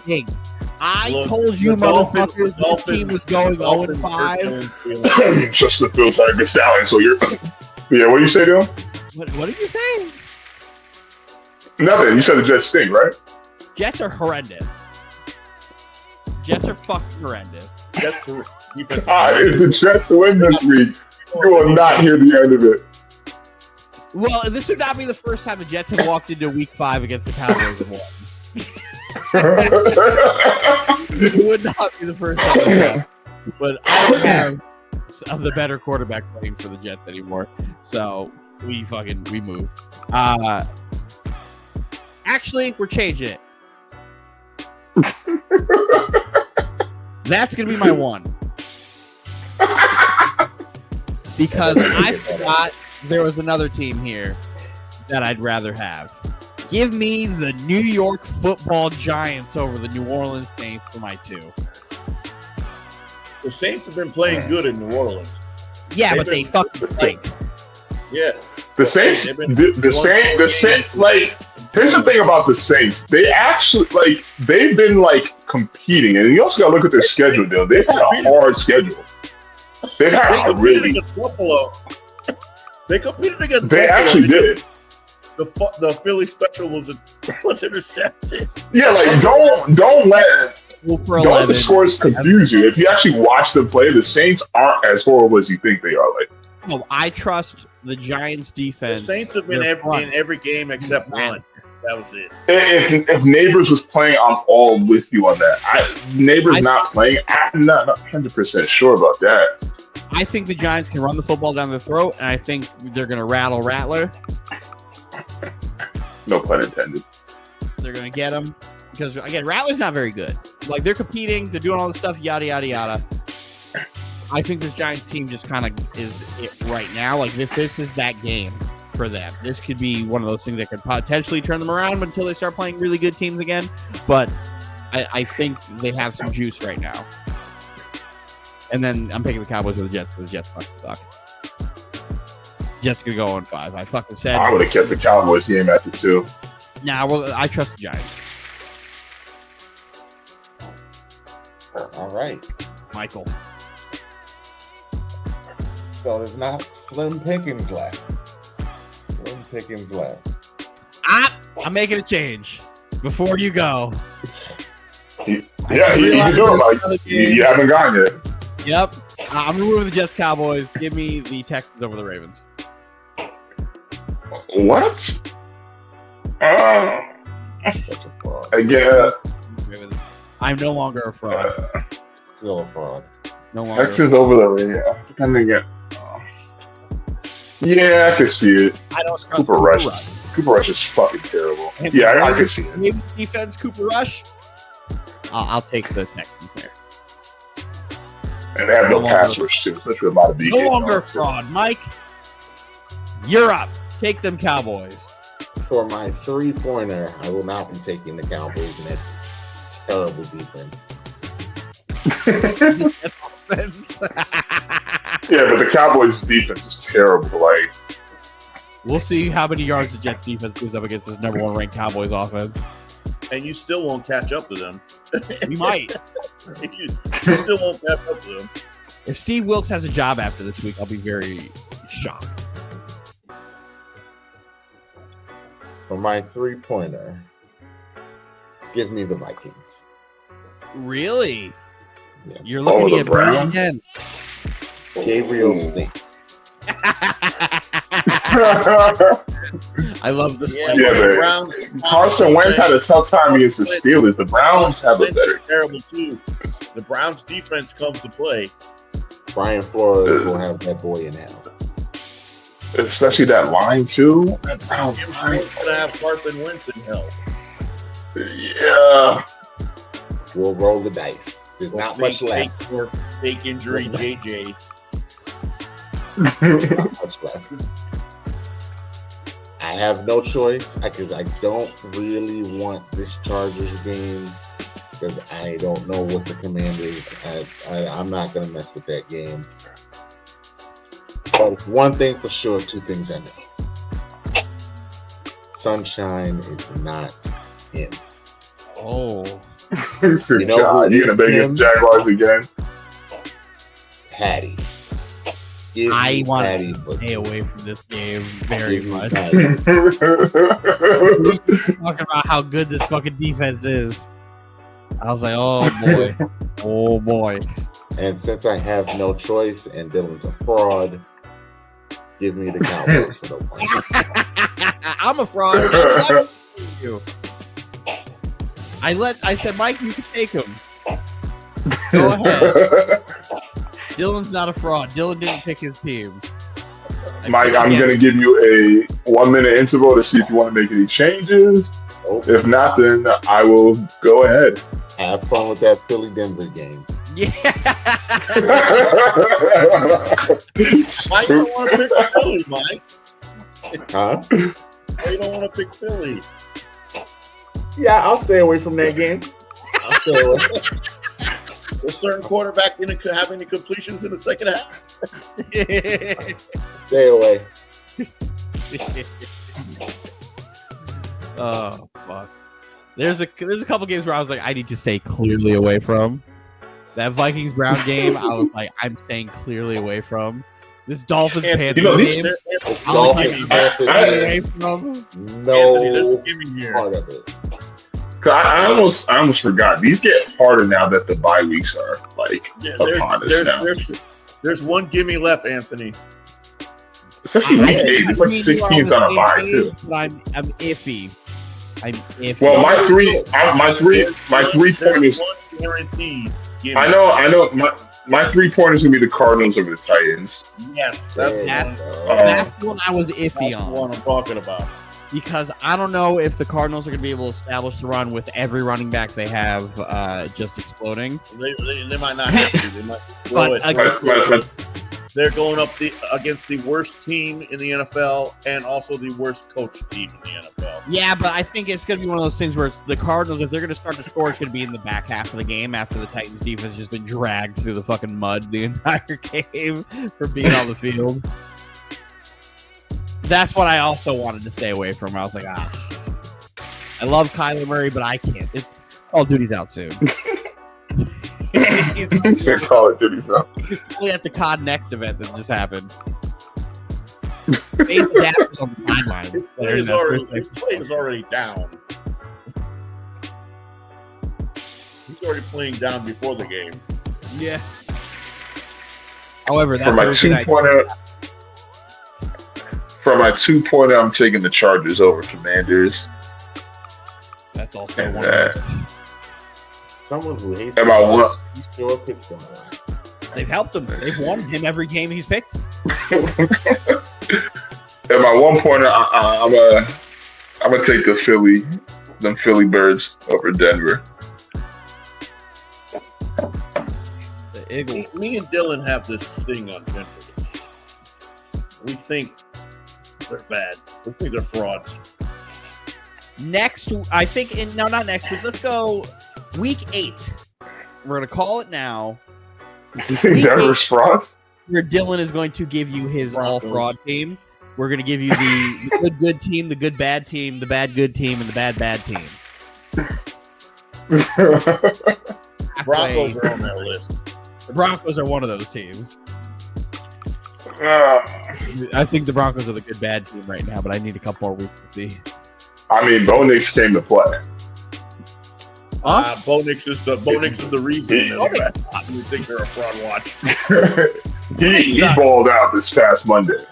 The Bengals? Cincinnati. Cincinnati is literally on life support. Literally on life support. Like, we already knew their defense was going to be fucking horrible. Jamar Chase is about to punch Zach Taylor on the sideline. Zach Taylor wants to line up in 99% shotgun, nothing ever under center. And they didn't use Chase Brown at all. They didn't throw the football at all. They didn't do shit. And he's still rolling with Jake Browning, who's fucking terrible. It doesn't matter who plays quarterback for them. Man, if it's Jameis Winston, no, really doesn't matter. You could put Jameis Winston over there. Put Jameis Winston on. They run nothing but shotgun. They can't protect the quarterback. Jameis Winston doesn't have to throw 50 interceptions because he's not going to get the ball off. Yeah. I'm surprised the Giants haven't looked to trade him. Well, ladies and gentlemen, we got our picks. Enjoy it here. These are now. And anybody would like to make any changes before we lock the picks in? Bueller. It's a rough slate. Done. They're locked in. The music has stopped. I'm actually surprised neither of y'all picked the Cardinals over Tennessee. The Cardinals' offense worries me. But they still put up points. Like, Tennessee's awful. Yeah, like, really bad. Don't know. I know Tennessee stinks. I know their coaching stinks. Tennessee might earn that first pick again. I don't know. We exist. Yeah, but their coach is worse. They have the worst coaching staff. Yeah, Glenn is a good coach. Like. Glenn is. What is Glenn? But like, I'm trying to give Glenn a chance here. Did you say you like him? I like him as a person. I think what he stands for. I like all of it. The problem is he doesn't have none of the talent, and boy, does his defense stink. Like, I don't know what Steve Wilks does. Can anybody tell me what Steve Wilks does? Drop the ball. They can't fucking play defense. They can't play offense. The Jets. They have a quarterback, but nothing for them. We have more pre-snap penalties than I think anybody in football right now. Our defense is just lost. Our quarterback stinks. Yeah, but your team's not ass. No, they are. We absolutely are. The The Titans are ass. Nah, you guys aren't ass. Like Tennessee's ass. Like you guys are not ass. Y'all got about one more of those. You guys Calm not the hell ass like down. Tennessee's ass. Calm the hell down. Your Cowboys have the worst defense I've ever seen in my life. Calm And down. Tennessee's ass. Gino's throwing 17 picks a game. The Jets are getting called for penalties every other play. Y'all calm the hell down. Whose quarterback came out and said we ass? I'm gonna keep it a buck. Like your quarterback literally said your ass. Like, why you getting mad at us for? Like your QB said that shit. Mike, if Justin Fields came out and said that, I'd probably be like, start him for the rest of the year. Oh my God, New York. Real. And Brian Callahan, that fucking loser excuse of a coach, was like, yeah, basically said he needs to be held accountable for saying that shit. Like, why? He was right. Like, you're fucking dude. Yeah, like, what the fuck? Talking about he needs to realize the weight of his words or some stupid shit like that. Shut up. You need to realize the weight of you being an idiot for a head coach. Like, exactly, man. But I think Glenn can be a good coach. I think he chose a horrendous defensive coordinator. And that was the pick I liked the most. I'm like, oh, we got a guy who's run defense before, who's been a head coach before, be somebody he can lean on. Steve Wilkes doesn't do anything. If you guys can figure out what Steve Wilkes does every day at work, I would love to find out. The players you have in your defense are But you love Steve Wilkes hire, though. Steve Wilkes hire, and now I'm looking at him like, oh, I hate the Steve Wilkes hire. He sucks. Well, your players are the opposite corner is terrible. Brandon Stevens is dog shit. Like, granted, he's a terrible. Linebackers are hurt. Jermaine Johnson has been missed the last 2 games. That hurts the pass rush, even though Will McDonald's a dog, Quinn Williams is a dog. Nobody can stay in front of anything. They're undisciplined. They don't tackle. Like, what do we do? What do we do at practice? Somebody tell me what we do at practice.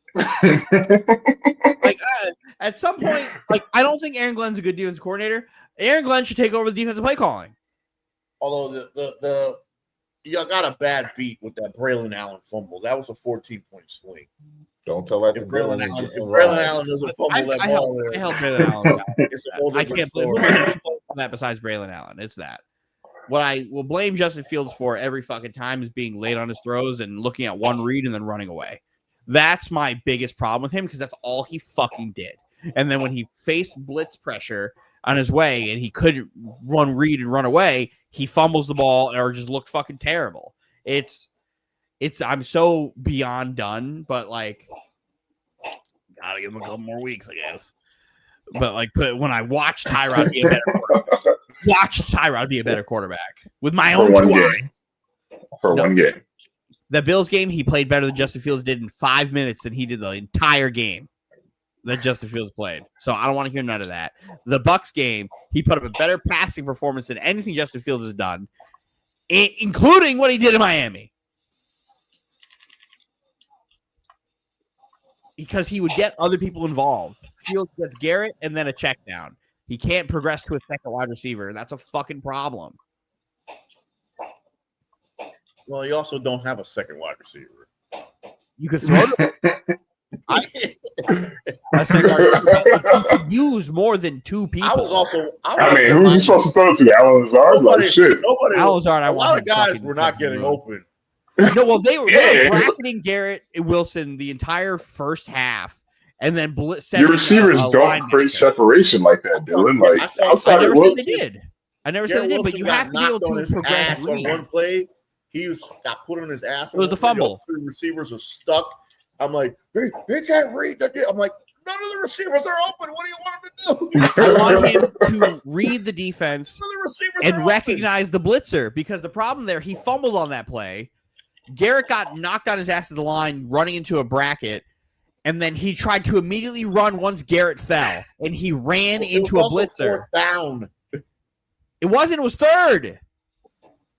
No, that was 4th down that he fumbled on. So y'all went for it on 4th down. It was horrendous. Even if he got sacked, you still lost. Why are we running into a blitzer? Like, he literally saw Garrett and then tried to take off. Oh, there's a linebacker in my face. Garrett Wilson was shoved on his ass, and the other 3 wide receivers were. So what is he supposed to do in that situation, Dylan? Yeah, Look at Garrett. He turned. There's a linebacker in his face. What is he? He ran into the linebacker. Why are you immediately running to that side? Can you identify the defense pre-snap? The pressure was coming on that side when he. Thank you. Like this pressure coming, Dylan. Like it's not that easy. You could look before you run because he just started running. There was pressure coming from that side. That's why he ran to that side. He ran at the blitz. Yeah, what he was getting, you didn't block on the left side. The left side was fine. The right side is the one that got overwhelmed. That's why he got sacked, because he ran into that. His receivers, none of his receivers were open. My then critique is, why did he fumble? That's an impossible question to answer, Dylan. Again, name me a quarterback who has fumbled the football more than Justin Fields since he's been in the NFL. That doesn't correlate to that play, though. It does because he fumbled. That is down that play. You were going to lose the ball, and he gave him the ball in better position. They got the ball closer to their end zone than where it was. Don't fumble. I'm okay with taking a sack there. I'm not okay with fucking fumbling when you are a fumbler. It's the same thing, though. It's not, because he didn't get the ball right where we were. The ball fumbled and it went farther back. We gave them better field position. So don't fumble. Okay. Don't fumble the football. And could you give him credit for the touchdown run? Yes, I can. I did. I don't remember seeing that at all. I did.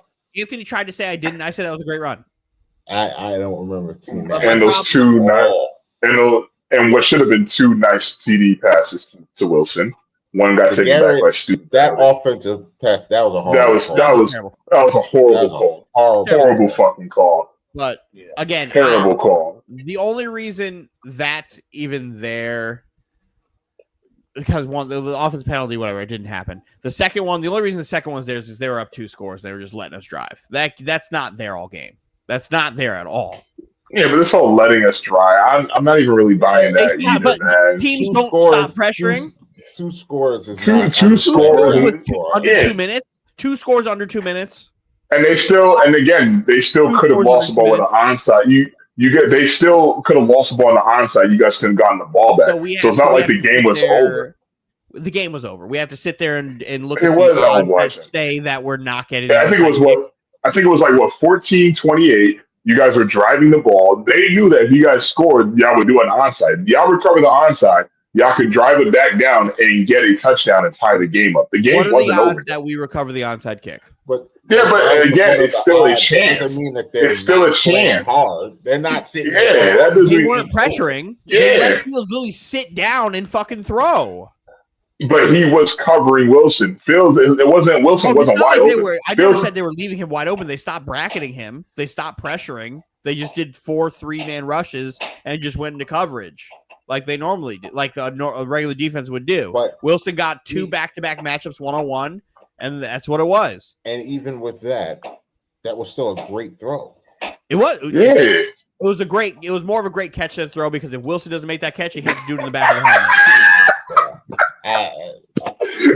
All right. If Wilson doesn't catch that, what is it? Come on, man. Cool. I mean, it won't kill you to say that the man made a nice play. It's like, come on, because you constantly rip this man to shreds over his passing ability. And then you see it all, but it was this. They let them drive. But it was a better catch. It was more so. I'm like, come on, dude. By not keeping the same energy, like this, I am 1,000 excuses. I thought the first throw was better.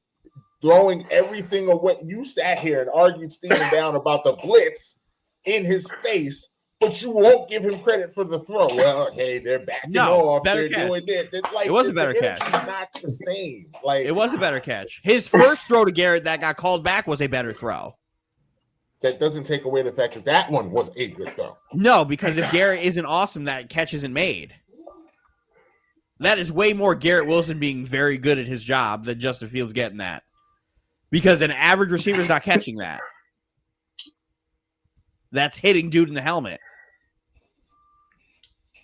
Again, the energy is not the same. It is the same, but you're gonna. It's not the same. I want my quarterback to be able to progress through his reads. Where year 5, he can't progress through his reads when he has the time. He made that terrible throw on the last half where instead of stepping back and looking at what the defense gave him, he just saw Garrett and threw it to Garrett right away, as opposed to just looking down the field once and then going to Garrett or whatever. And to be fair, yes, you make valid points. Like Fields needs to play better in some regard. There are things he needs to work on. But I just think you're being a little too unfair. Like when you critique him, like there are some things he's doing well. You were worth a damn. None. If that's the case, why did Tyrod look better throwing to them? That's what. But he played one game. You're giving Tyrod all the credit for one game. You didn't. You forgot about Fields' first game. You forgot about what Fields did to the Steelers. That left your memory real quick. But you're holding on to the one Tyrod game. Has Fields you're holding on to the one Tyrod? No, he hasn't. But he also hasn't been playing like dog shit every game. That name is an outlier. But he hasn't played like dog shit every game, though. Be an outlier then. Tyrod came into the Bills game and was immediately better than Justin Fields. But it's one game. He played one game. Into the Bucs, and they were down 40. Immediately better. He came in there. The same thing that you're giving me with them down 2 touchdowns.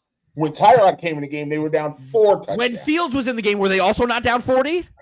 Yes. And he couldn't complete he couldn't complete nobody. No, but here's the thing. We all agree. Fields played bad against the Bills. Nobody's saying he played. You're giving Tyrod credit when they were down 40. Justin Fields played them while he was down 40 and didn't complete a pass. No, but I'm not saying he played well against the Bills. I have told you that was a horrible Fields game. I'm giving Mike the same energy, right? No, you're again. Did Fields not play against them while they were down 40? He did. He did. The game is over. They stopped putting pressure on Fields, and he still couldn't complete a throw. The only reason Fields even got knocked out is because on a regular pass rush, they put a tight end on him, on Joey Bosa, and Joey Bosa sacked him. A fucking 3-man rush got there off a tight end, and that's what knocked him off the game, right? But until then, the entire game, they stopped pressuring Fields. They gave him time, and he couldn't do shit. Tyrod Taylor comes in, they treated him the same way, immediately better in one drive.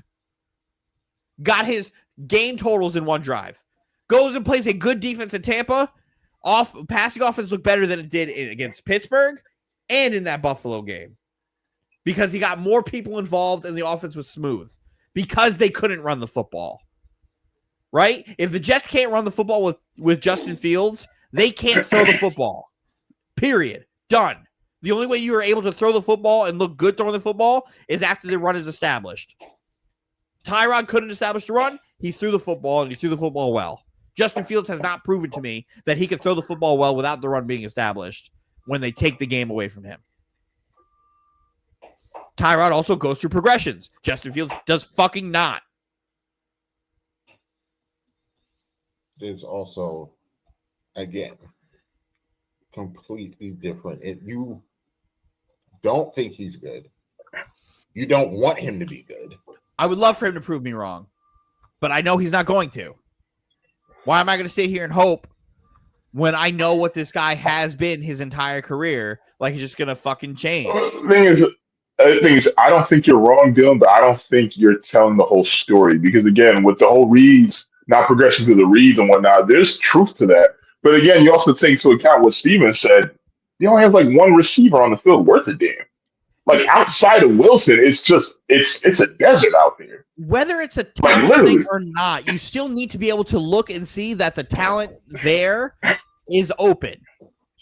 And we are not getting that we're not getting the opportunity. Game one, Josh Reynolds was open quite a bit, and he got him the ball twice, right? Josh Reynolds was open a lot more in that game than he did throwing the ball. This game, I didn't watch any all 22 to understand who was open and who was not open for it, but I know when a guy's not looking at it, the direction. So I can't even answer that. And the couple times he threw, he forced it late. That's why I was like, it looks like I'm watching Zach Wilson play football right now, because Zach Wilson on throws across the middle was always fucking late.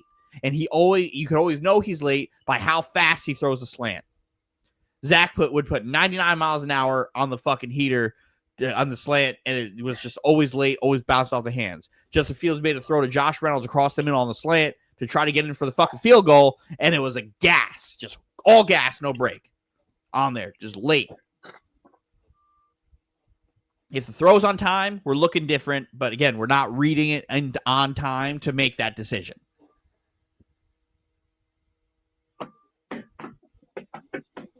So this team's frustrating. So then the question remains, then why isn't Tyrod the starting quarterback? Because they invested money in here. He's paying him $22 million, and they want to try to find the reclamation project that they did in Detroit. Aaron Glenn is trying to do everything that they did in Detroit here. Remember, Jared Goff was a cast-off. Fun fact, people don't realize they also tried to trade Jared Goff that year because they were not happy with him. They're trying to replicate that same success, and it's not working. Jared Goff. After 3 games. This is not it. This is not it. He's not the long-term answer. He's not the answer this year. Like I said, there's some you have some points. I'm just saying, give him a little more time. That's it. I'm good. Give him a little bit more time. I don't need to see anything. He's had one. Oh wait, he's had one. He's had a really good game. He's had a really bad game, and he's had an average game. This was not one really good one. What? He was not good this game. This was not an average game. He was average. He was not good this game. This was not a horrible game, but he was bad this game. He was. So would you at least say mediocre? I'm saying bad. He had a bad game. Sure, he did a bunch of checkdowns. He threw a touchdown when the game was over.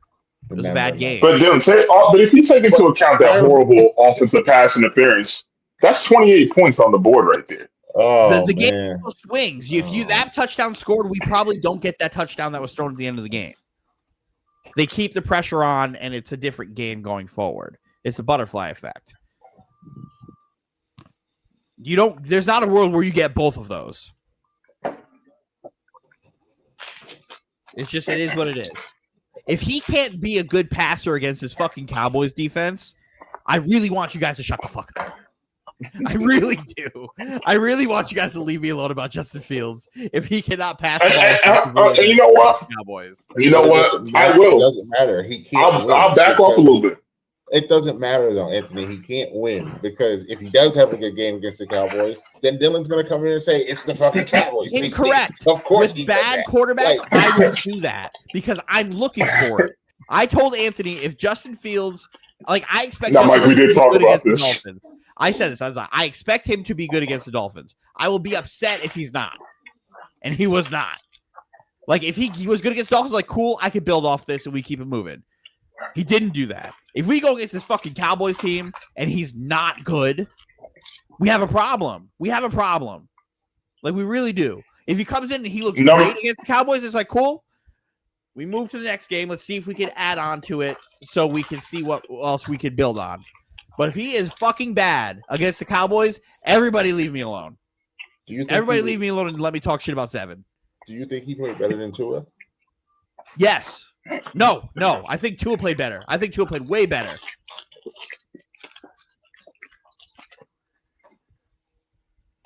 Stats may not say it. The AI test does.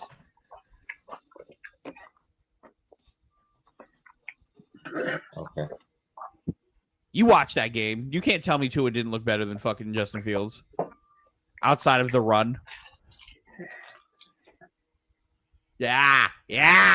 No, I'm just nodding my head because I don't feel like arguing with you about this. But you're being very picky. You're picking and choosing. I'm being consistent with Justin Fields. They were about the same. In which way? Eye test wise, I did not think Tua was bad at all. But again, is that because the Jets are fucking terrible? I don't know, but he was feeling himself. He was fucking. Who is the wide receiver? Who is the wide receiver 2 on the Jets right now? Josh Reynolds. Yeah. Josh Reynolds, Alan Lazard. Alan Lazard fucking sucks. Alan Lazard was on the field for one play, and he got a fucking false start. I was ready to fucking shoot him to the moon myself. I will drive down to fucking Miami myself to future Pitbull Stadium and send that fucking guy to the moon. Yes. Okay. Pitbull Stadium was all the way on the other side. I fucking hate that motherfucker. Alan Lazard sucks. He can't even be wide receiver two on this team. When we were done drafting, I was like, why did I pick Alan Lazard? You thought because that one, like the first half of the year when he led the NFL in touchdowns, that it was going to be good. That everything was going to be good. And then you're like, oh, he's wide receiver 4 on the Jets. Never mind. And I'm like, damn, I'm not going to find him. He doesn't even see the fucking football field. What's the point of having drafting a guy who's fast as fuck if he's not going to be on the fucking field? That's where I question Glenn. I like Glenn, but Roz getting mad at me for comparing Glenn to the previous regime, and I was like, Glenn is having the single worst start to NFL tenure in Jet history right now. Saleh was never this bad. And he's like, oh, you're just doing this based off of no stats or anything. I don't know. It felt like the Zach Wilson era was so horrible. Like, to me, it was. It was fucking horrendous. But the bright spots were the Jets defense, even in the first year where they were at their worst, was significantly better than this. No, you are right about that. The Jets defense was significantly better. No, you're right about that. Because Saleh had that defense playing. Saleh with significantly less talent. Saleh's first year, he had Quinnen Williams and nobody. And they were a solid defense. They never looked this way. Offensively, Saleh was horrendous at picking play callers and coordinators and all that shit. Like, it is what it is. But, like, Saleh also never started 0-4 to start his career. They have nobody on the opposite side of Ahmad Gardner. No, like, nothing. Nothing. Like, they didn't. Brandon Stevens was their corner address when we lost DJ Reed. You're gonna get rid of all. You're gonna get rid of fucking. Reed is balling in Detroit. Well, he's out for the year now, so. But you're gonna replace Pro Bowler DJ Reed with Brandon Stevens, who Ravens fans said thank you for signing him. No safeties ever. Justin Simmons is washed and still not even getting a phone call. That defense is also totally different from the years prior. This is the worst. This might be one of the worst defenses I've ever seen. Core is awful. This might be the worst defense I've seen in my life. The corners. Everything's at an all-time low. Like, vibes are at an all-time low. Ahmad Gardner getting mossed. That was a great play. That was a fucking great play. That wasn't a good play, Mike? Darren Waller didn't. You're muted. You're muted. It was a great play. It's a great play. It was a fucking great play. Nothing. Ahmad just got fucking killed. Brandon Stevens also blew coverage on that too. FYI. But he realized too late he was supposed to be in the fucking deep in the middle third of the field. I saw that happen in the replay. I'm like, yeah, like Sauce got fucking burned there. But Brandon Stevens, what the fuck are you doing? Go to your third. Go to your third. Help. That's a 6'5" fucking 230-pound tight end. Who already had inside leverage. Exactly. Like, what? That's why I say I can get mad at Sauce all I want, but like that defense alone, throw it all away. Throw all of it away. How's Membu been on the line? He's been good. We like Membu. We like Membu. We like Fashanu. John Simpson can go die in a fire. All John Simpson does is get penalties for fucking trying to fight people. Well, Anthony, I mean, believe it or not, the Reds have the tying run at the plate. Oh my God, I've not paid attention to any of this. I haven't been paying attention either. I thought Mike was trolling just now. Fucking low for the Jets. They have the tying run at the plate. Oh, they called that? That was a strike. Yeah, but we do this thing where we make these like fake runs at the end of the game and shit. He went through. Well, we do that a lot. A Denny's can change the game. A double right here would be big. We give a big lead. They just need a double. No, we give a big lead and then we make these little fake comebacks. Like I've seen this too many times. I'm good. I've seen this story before. Yeah, we do this shit all the time. Aaron Rodgers. Like Mike, they did this last night. They were down 2-10. They had like 3 runs. I'm like, oh, it's 5-10. Oh, you were very excited about nothing. Yeah, and then I had to remind myself. So I'm not getting my hopes up, man. I'm good. Empty calories, as I stated last night. But this ain't empty calories. This is not empty calories. This is like this back in the game type shit. Like I said, a double, and this is a game. I'm good. A double, and this is real. Yeah, whatever. Oh yeah. Putting a little pressure on them Dodgers. Been following this fucking team for 163 games, man. The only times I've been in this situation. I'm about to He wasn't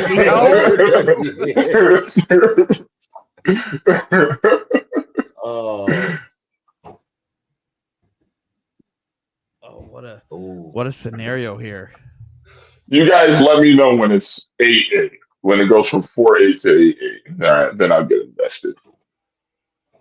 Okay. All right. I mean, that's probably not going to happen, but it could go from 4-8 to 6. It could go from 4 to 6. Like, what if it goes to? And guess what, Mike? You know what happens? You know the difference between 4-8 and 6-8? What? Nothing. They still end up going home on a flight to right. So what the fuck does that do for me? Let's see. You got a rally at the top of the 8th going, and you're mad. He is fighting right now. He's out. I love it. Steve, you want to get mad at me? Steve is faster than me. Oh. Yeah, what kind of connection do you, Steve? What connection do you have if you're faster than Dylan? Jeez. Dylan got that. Steven got me by 5 seconds. He said he's out, and then I see the fucking bottom right corner. That was a fucking paint job there. That's a beautiful pitch. The looker, nasty slider, right? Not there. As that pitch was not as good as what's his face's fucking changeup. Devin Williams' changeup that sent that bat in the fucking 10th row, almost knocked out the fucking right fielder. Not really about. That was one of the nastiest changeups I've ever seen, to be that far out in front where you're like, I have to throw the bat. He just threw everything at it, like filthy. And that Mike was just like, "Oh no, I have to fucking watch Devin Williams pitch. Great." And then then he gave us one of the best pitches I've seen in a long time. Nasty changeup. He's still man. Yes. Clean inning. One time, just a clean inning. Yeah, I gonna get that blood pressure monitor for tomorrow night. I like him in the role in that like 7th inning as a setup to the setup. Clay Weaver, however, cannot see the field. He might see it tomorrow. He was great last year. Good to start the year. Got hurt and fucking can't do it. He can't see the fucking field. We need homeboy more. Fucking Cruz. He's hit or miss though. Yeah, but he's electric. He's electric. He's electric. When he's on.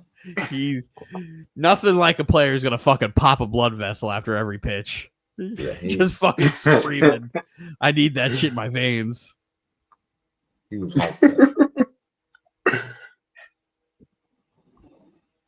Well, I think we can call it. I mean, unless Anthony wants to stay for this 4-run rally in the 9th. Yeah, I ain't having it. Oh man. I think we can call it. We got through this episode with no memes or gifts. With no fights. Now we fought a little bit. Well, you want to fight more? You want to fight about something else? Don't want to give people credit, but it's okay. Pick a player who you think's going to the Hall of Fame. I'll tell you why. Like who? I genuinely want to know, who do you hate more, Rodgers or Fields? Like, who do you hate more? Like, I hate Rodgers. I've also never liked Rodgers, but you never liked Fields either. I don't hate Fields. I wish he were better, but because I know he hasn't been good, I don't want us to be because knowing the Jets, his career is going to crash and burn, and it's going to be horrendous, and then everybody's just going to blame the Jets for it. Zach Stacy, Zach Stacy literally beat his girlfriend, and he was on the Jets for a cup of coffee, and they said, former New York Jet beats his fucking girlfriend and goes to fucking jail. And I was like, he was with the Jets for 3 weeks. He was a Ram. He was a Ram for 4 years. Why is it former Jet Zach Stacy? falls in line with the culture. It's like, what the fuck are we doing? He followed me on Twitter once. That's the company you keep. That's the company you keep. It didn't last long. This was before he beat his girlfriend. That's crazy. We got it.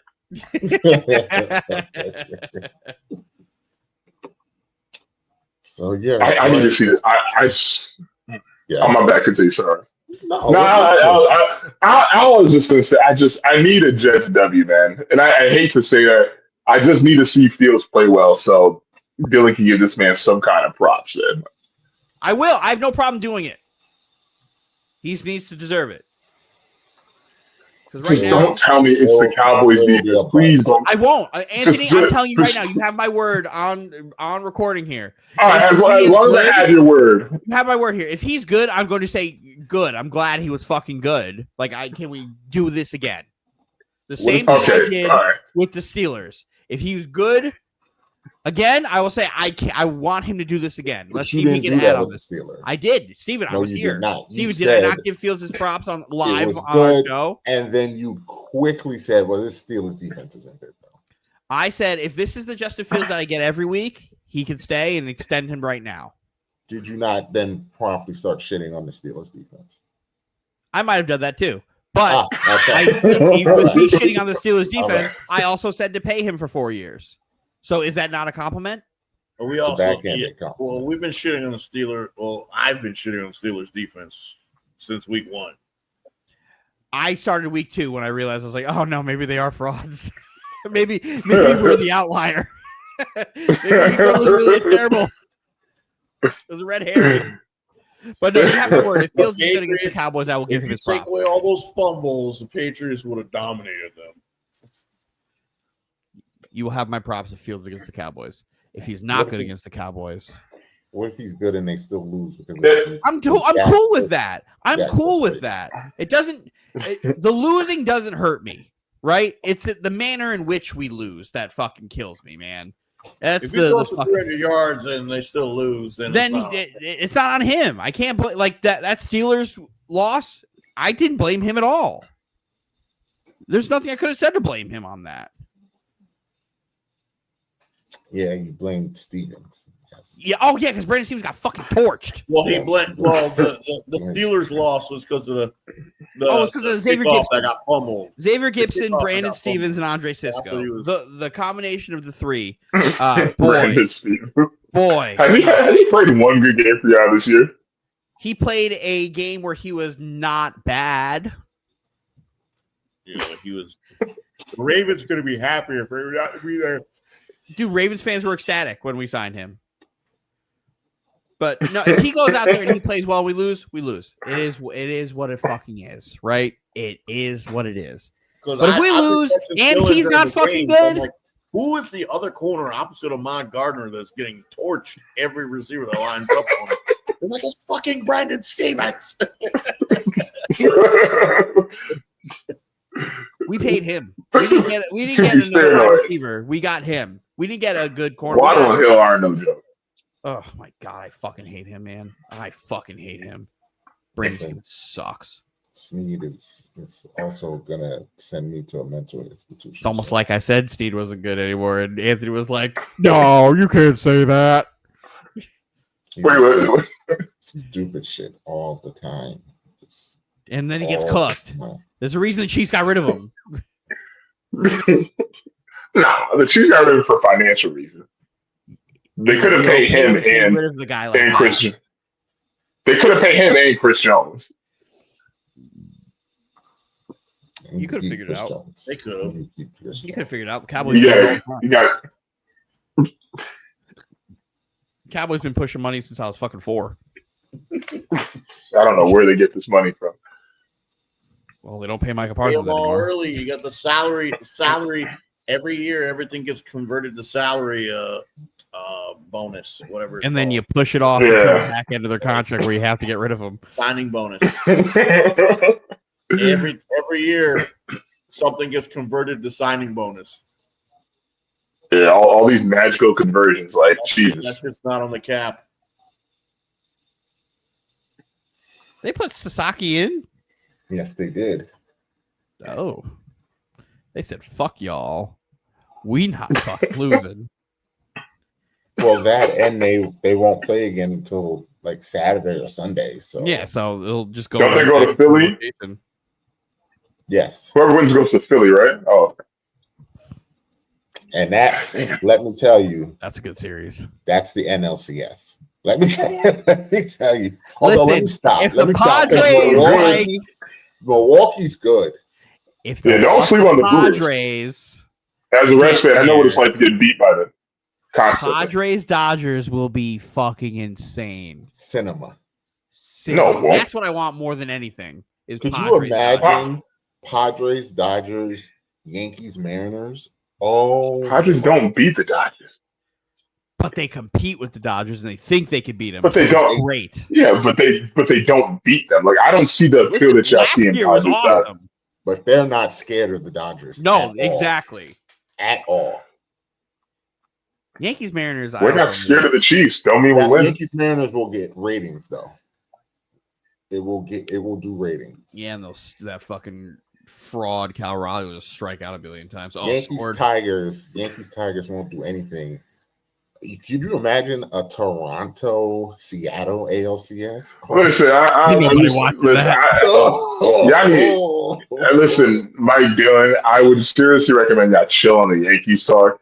Y'all still have one more game left against the Red Sox.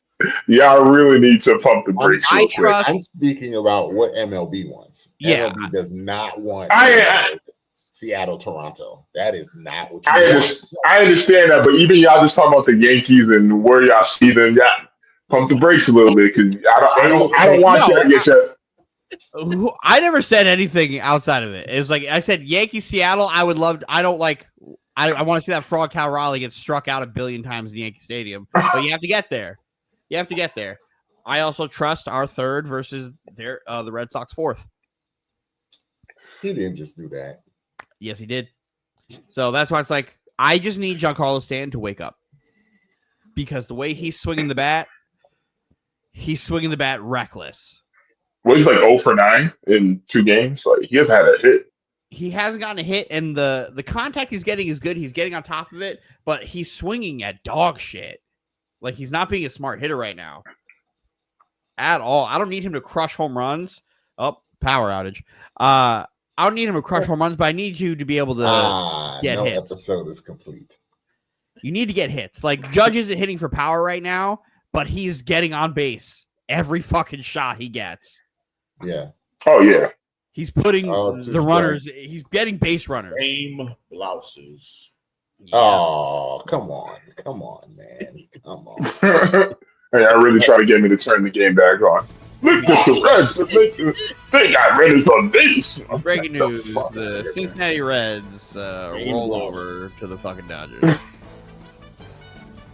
They have lost. They have been swept, and Anthony still has no playoff wins.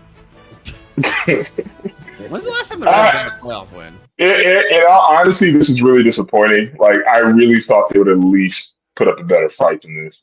Just 2 fucking blowouts. It was just like if we got blown out one game and at least this game we were competitive, I'm like, all right, at least we showed up.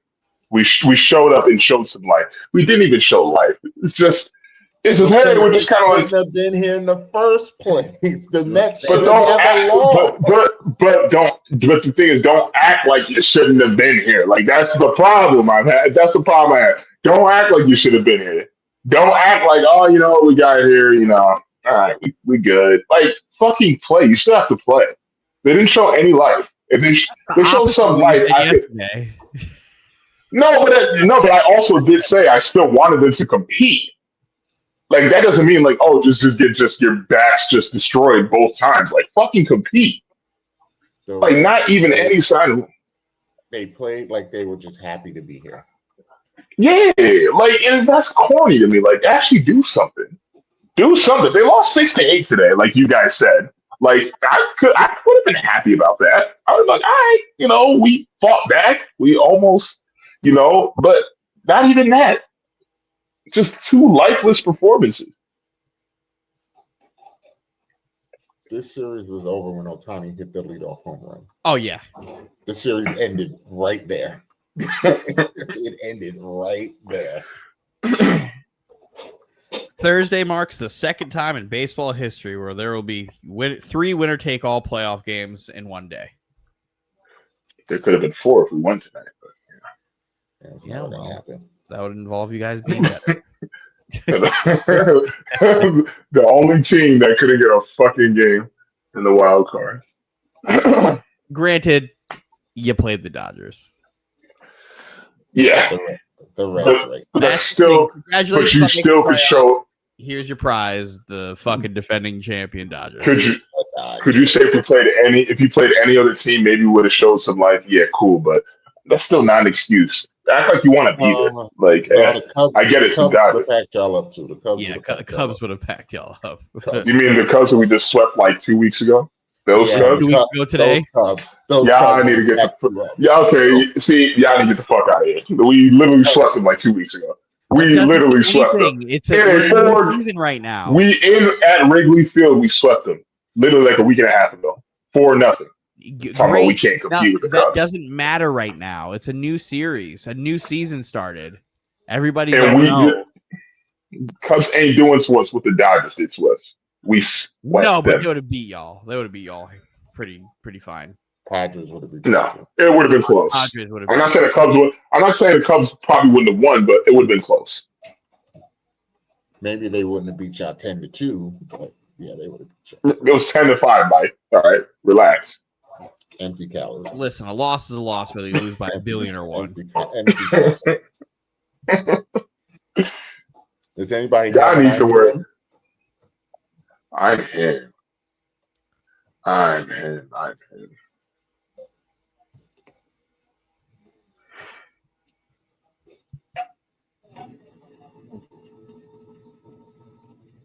Steven, I'm him. No, I don't have I'm him. Garrett Wilson. Garrett Wilson's awesome. That's it. I'm him. Elgato. Garrett Wilson shot a G5. No. All right. Well, I guess I'll just wrap it up then. I'm her, Nafisha Colley. Actually, I'm him. The boys on the Yankees who ain't play yesterday. Ben Rice and Jazz Chisholm. Came in big for the boys tonight. I hope the computer tells them to let them play tomorrow. I will go to the fucking Bronx myself and go and personally fucking chloroform Aaron Boone and get him the fuck out of there. The computer said don't play Jazz and Ben because they're bad against fucking left-handed hitters, so we put 2 guys who are just bad at hitting instead of the guys who can fucking crush. Fuck you. El Gato has spoken.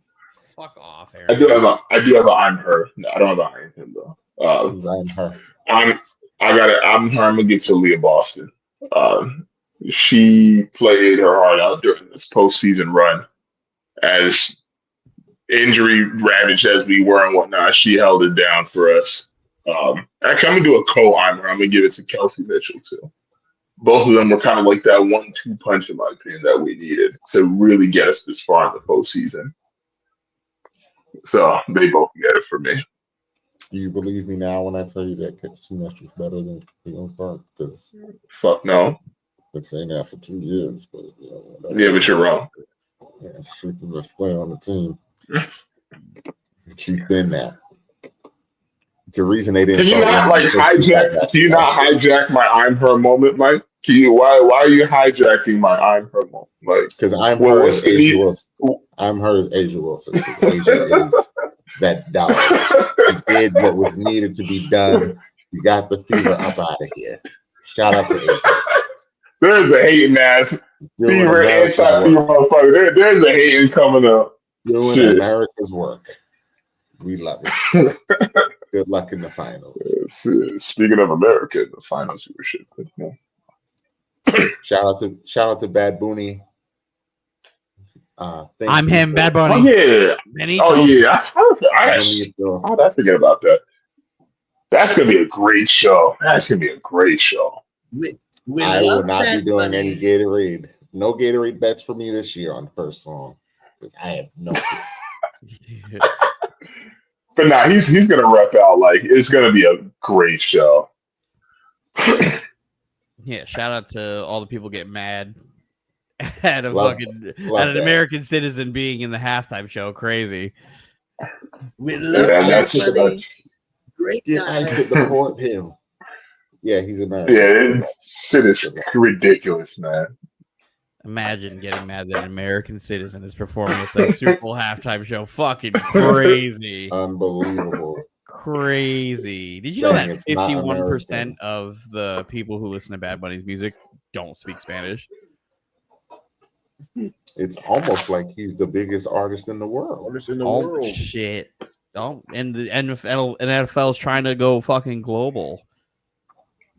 You know? Or younger. But hey, all of this, let's get Metallica to do it. Yeah, no, that's a hard pass.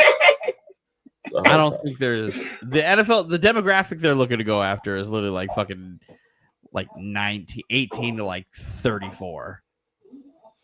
And who's the biggest artist in the world? Bad Bunny. Benito. So yeah, for Dylan, Steven, Anthony, I'm Big Mike. We will see you next week. Have a good one.